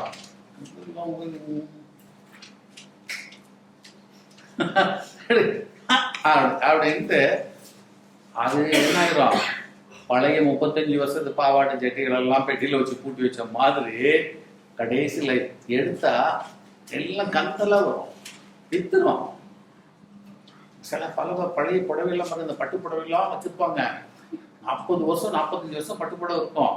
அப்புறம் நீங்க எடுத்தா அந்த மடிச்சு வச்சிருக்கு இல்லையா, அந்த இடம்லாம் அப்படியே கீழெல்லாம் போயிடும். பார்த்தா அழகா ஸ்கிரீன், அது விண்டோஸ் வந்துடும் அந்த புடவையில, சாளரம் கட்டின மாதிரி இருக்கும். எதுக்கு இவ்வளவு நாளும் வச்சு பாதுகாத்தது? வீட்டுல வாஸ்து தான் கட்டிருக்கோம். ஸோ இதை நீங்க உணரணும், இது இப்படிதான் மண் வாழ்க்கை மக்கி போகுது. ஆனா இதே வான் வாழ்க்கைன்னு சொல்லியாச்சுன்னா அடுத்த நிமிடம் வானை பாருங்க, வான் அப்படியே ஜொலிக்கும் இல்லையா, அது கர்மாக்குள்ள மாற்றதே இல்லை. வான்ல பாருங்க, வான்ல இருக்கக்கூடிய நட்சத்திரம் கோள்கள் எல்லாம் பகல்ல தெரியுதா? ஏன் தெரியல? கர்மால வருது இல்ல. ஆனா ராத்திரி வந்து எப்படி இருக்குது? ஜக ஜக ஜக. அப்போ இரவில் தான் அவங்க எல்லாம் முழிச்சு சந்தோஷமா ஆடிட்டு இருக்காங்க, பகல்லையும் இருக்காங்க, நமக்கு தெரியல. அப்ப அவங்க காட்சி கொடுக்கறது இரவுல தானே கொடுக்குறாங்க. எல்லா நட்சத்திரங்களும் அவங்க இரவை நேசியங்கள், இரவை இறைக்காக, பகலை உங்க கர்மாக்காக இல்லையா. பகல்ல கர்மாக்காக ஒதுக்கணும், இரவை தான் இறை சிந்தனைக்காக ஒதுக்கணும். அவ வானில பாத்தீங்கன்னு சொல்லிங்கன்னா அந்த இரவு தான் ரம்மியமா இருக்கும். பகல்ல பாத்தீங்கன்னா வெயில் சுட்டை வச்சிரும், ஒண்ணும் தெரியாது, கர்மம் அப்படி மறைச்சிருக்கும், உண்மை தெரியாது. அதனால் மனதில் இருக்கக்கூடிய ஐயங்களை குருமுகாந்திரம் தெரிந்து தேவையாத, அதான் இயேசு சொல்லுவார், உங்கள் பாதங்களை இறக்கி வைங்க. உடனே இவன் தலையில வச்சிருக்கிறது தூக்கிட்டு வர்றதுன்னு நினைப்பான். அதுவல்ல, உங்கள் மனதில் வைத்திருக்கக்கூடிய பல ஜென்மாக்கள் உள்ள பாரங்கள், ஒவ்வொரு ஜென்மாவில் இருக்கக்கூடிய அந்த பதிவுகள், அதை தான் மாத்திய சொல்லுவார், ஓமையில சொல்லக்கூடிய. உடனே பாருங்க, நான் பாருமே என்கிட்ட இல்லையே, எனத்தை இறக்கி வைக்கிறதுக்கும் பாருங்க இல்லையா, இது அறியாமை. அதனால நல்ல ஞாபகங்க, மனதை சுத்தப்படுத்துவது, கர்மாவை தீர்ப்பது என்பது குருவால் மட்டும்தான் முடியும், குருவால் மட்டும்தான் முடியும். அதை நீங்கள் மண்ணிலே செய்தே ஆக வேண்டும், மண்ணிலே செய்தே ஆக வேண்டும். அப்ப இறைட்ட போறதுங்கிறது அதுக்கு வான் சிந்தனை இருந்தால்தான். அப்ப வான் சிந்தனை வருகின்ற பொழுது அறிவுபூர்வமாக என்ன ஆகுறது? அந்த அறிவு தான் உங்களை இழுத்து கொண்டு செல்லும் வானுக்கு இல்லையா. அப்போ மனம் பாரமற்று போகும்போதுதான் என்ன ஆகும்? அறிவு மேல் நோக்கி பறக்க முடியும். நீங்க நல்லா பாருங்க, ஒரு பறவை என்ன ஆகும்? அப்படியே அந்த காலை வந்து என்ன பண்ணிடும், அப்படியே சுருக்கி அப்படி தூக்கி வச்சுக்கோம், அப்புறம் அந்த வீங்கி அப்படி பறந்து மேலே போகும். அந்த காலையில அப்படி நீட்டி இருந்தா பொதுன்னு விழுந்துடும் இல்லையா. அப்ப மண்ணை என்ன, மனம் என்ன ஆக வேண்டும்னா மண்ணுல அப்படியே அந்த பாரமற்று போய் சுத்தமாகின்ற பொழுது அந்த அறிவு மேல் கிளம்பி உங்களுக்கு வானது. அப்ப மேல போறதுக்கு நம்ம இலக்கு வானை பற்றிய சிந்தனை, வான் கோள்களை பற்றிய சிந்தனை, வானில் இருக்கக்கூடிய இறைத்தன்மை பற்றிய சிந்தனை நமக்கு வரணும்னு சொன்னா நாம என்ன பண்ணணும்? குருவிடம் சரணாகதியாகி அந்த வான் தன்மைகளை பற்றிய உண்மைகள் எல்லாம் பெற்று மணல் இருக்கக்கூடிய பதிவுகள் எல்லாம் நம்ம என்ன பண்ணோம்? சுத்தப்படுத்த வேண்டும், அழிக்க வேண்டும். அதுதான் வாழ்க்கை. அப்போ உண்மையான வாழ்க்கை, மெய் வாழ்க்கை என்பது வான் வாழ்க்கை தான் இல்லையா. மண்ணில் வந்து நமக்கு வாழறதுக்கு ஒண்ணுமே இல்லை, மண்ணில் நீங்க வாழவே இல்லை. அது ஏற்கனவே இத்தனை பையன் வரணும், இன்னைக்கு இப்போ இன்னைக்கு இப்போ மணிக்கு ஒரு பையன், ஏற்கனவே ஒரு பையன் இருக்கான், இன்னைக்கு ஒரு பையன் பிறக்கணும்னு இருக்குது, அது பையன் பிறந்தாச்சு இல்லையா. இது கர்மா, நினைச்சா பார்த்தா இல்லையா. அது வரது வந்துட்டு இருக்கோம், வந்தாச்சுலாம் வச்சுக்கப்போ என்ன. அப்போ இதெல்லாம் கர்மா அப்படித்தான் நடந்துகிட்டே இருக்கும். அப்ப நீங்க வாழல, வாழ வைக்கப்பட்டு கொண்டிருக்கிறீர்கள். அப்ப நீங்க ஆசைப்பட வேண்டியது, அதான் திருவள்ளுவர் அழகாக சொன்னார், வேண்டுங்கால் வேண்டும் உறவாமை, மற்றதை வேண்டாமல் வேண்டும். நீ இந்த மண்ணில் நீ கேட்க வேண்டியது இல்லை, அப்படி வாழ்றதே இல்லையே. இப்போ வாழ்க்கைன்னு என்ன இருக்கு? அதை கேட்டு இதை கேட்டு அதை செய்து அதை அடைஞ்சாதானே வாழ்க்கை. அப்படிங்க ஒண்ணுமே இல்லை. ஏன்னா நடக்கிறதெல்லாம் ஏற்கனவே உள்ளதான். நீ நினைச்சுக்கிட்ட, நான் அதை போய் தூக்கினேன், அங்க போனேன், நான் அதை செய்து அந்த வேலைக்கு போனேன், அந்த பதவியில போனேன், இவ்வளவு சம்பாதிச்சேன், ஆட புண்ணாக்கு, இது எல்லாமே ஒண்ணு. அப்படியே இந்த ஊர்ல வந்து இந்த விளையாட்டு விளையாடுவாங்க, பாவக்கூத்துன்னு ஒண்ணு விளையாடுவாங்க பாத்தீங்களா. இந்த நூல் பொம்மைன்னு வச்சிருப்பாங்க, இந்த கையில வச்சுக்கிட்டு இந்த நூல் ஆட்ட ஆட்ட அந்த பொம்மைகள் ரெண்டும் ஆடிக்கிட்டே இருக்கும் இல்ல. அந்த பொம்மை விளையாட்டு இருக்கும், பொம்மலாட்டம்னு பாங்க. அத மாதிரி நீங்க ஆடிட்டு இருக்க, நீ நினைச்சிட்டு இருக்க. உன்னுடைய உண்மையான வாழ்க்கை என்பது வான் நோக்கி குரு உபதேசத்தை கேட்டு நீ செல்வதற்கு முயற்சிக்கிறிய, அதுதான் வாழ்க்கை. அத வான் நோக்கி போவதற்கு வேண்டிய எத்தனங்கள், ஏற்பாடுகள் இல்லையா, அந்த தயார் நிலைகள், அந்த உத்வேகங்கள், அதுதான் உண்மையான வாழ்க்கை. இது வந்து பொய் வாழ்க்கை. அதனாலதான் அதை மெய் வாழ்க்கைன்னு சொன்னாங்க. எது மெய் வாழ்க்கை? எது மெய் வாழ்க்கைனா வான் வாழ்க்கை மட்டும்தான் மெய் வாழ்க்கை, மீதி எல்லாம் பொய் வாழ்க்கைன்னு சொல்றாங்க. நன்றாக ஞாபகம் இல்லையா? அப்போ யார் யார் இல்லையா என்ன சொன்னாரு?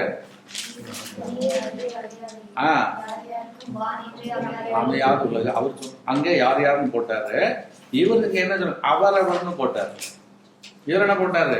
கோணாகி யான் எனதன் அவரவரை கூத்தாட்டுவான் இல்லையா? அவரவர் கூத்தாட்டுவானன். அப்ப யார் யாரும் அவரவர் ரெண்டு ஒண்ணுதான்.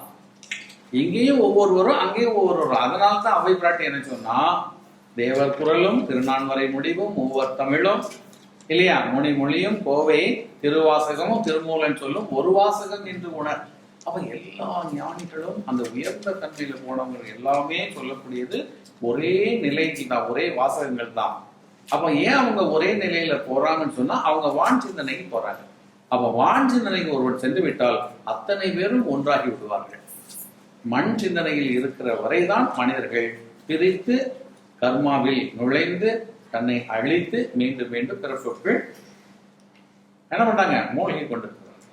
எனவே பிறப்பற்று வாழ்வதற்கு, உண்மையான வாழ்க்கையை புரிவதற்கு, உயிர் வாழ்க்கையை வாழ்வதற்கு இல்லையா, குரு வாசியோடு நம்மளை உயர்த்திக் கொள்வதற்கு முயற்சிப்பவர்கள் வான் சிந்தனை கொள்ள வேண்டியது கட்டாயமாக இருக்கிறது என்று சொல்லி, இனிமேலாவது மண் சிந்தனையை குறைத்து கொண்டு வான் சிந்தனையை மேலோக்குங்கள். நீங்கள் மேல் நோக்கி எழும்புவதற்கு அது உதவும் என்று சொல்லி இந்த உபதேசத்தை இத்துடன் நிறைவு செய்கிறேன். வாழ்வோம் வாழ்வோம்.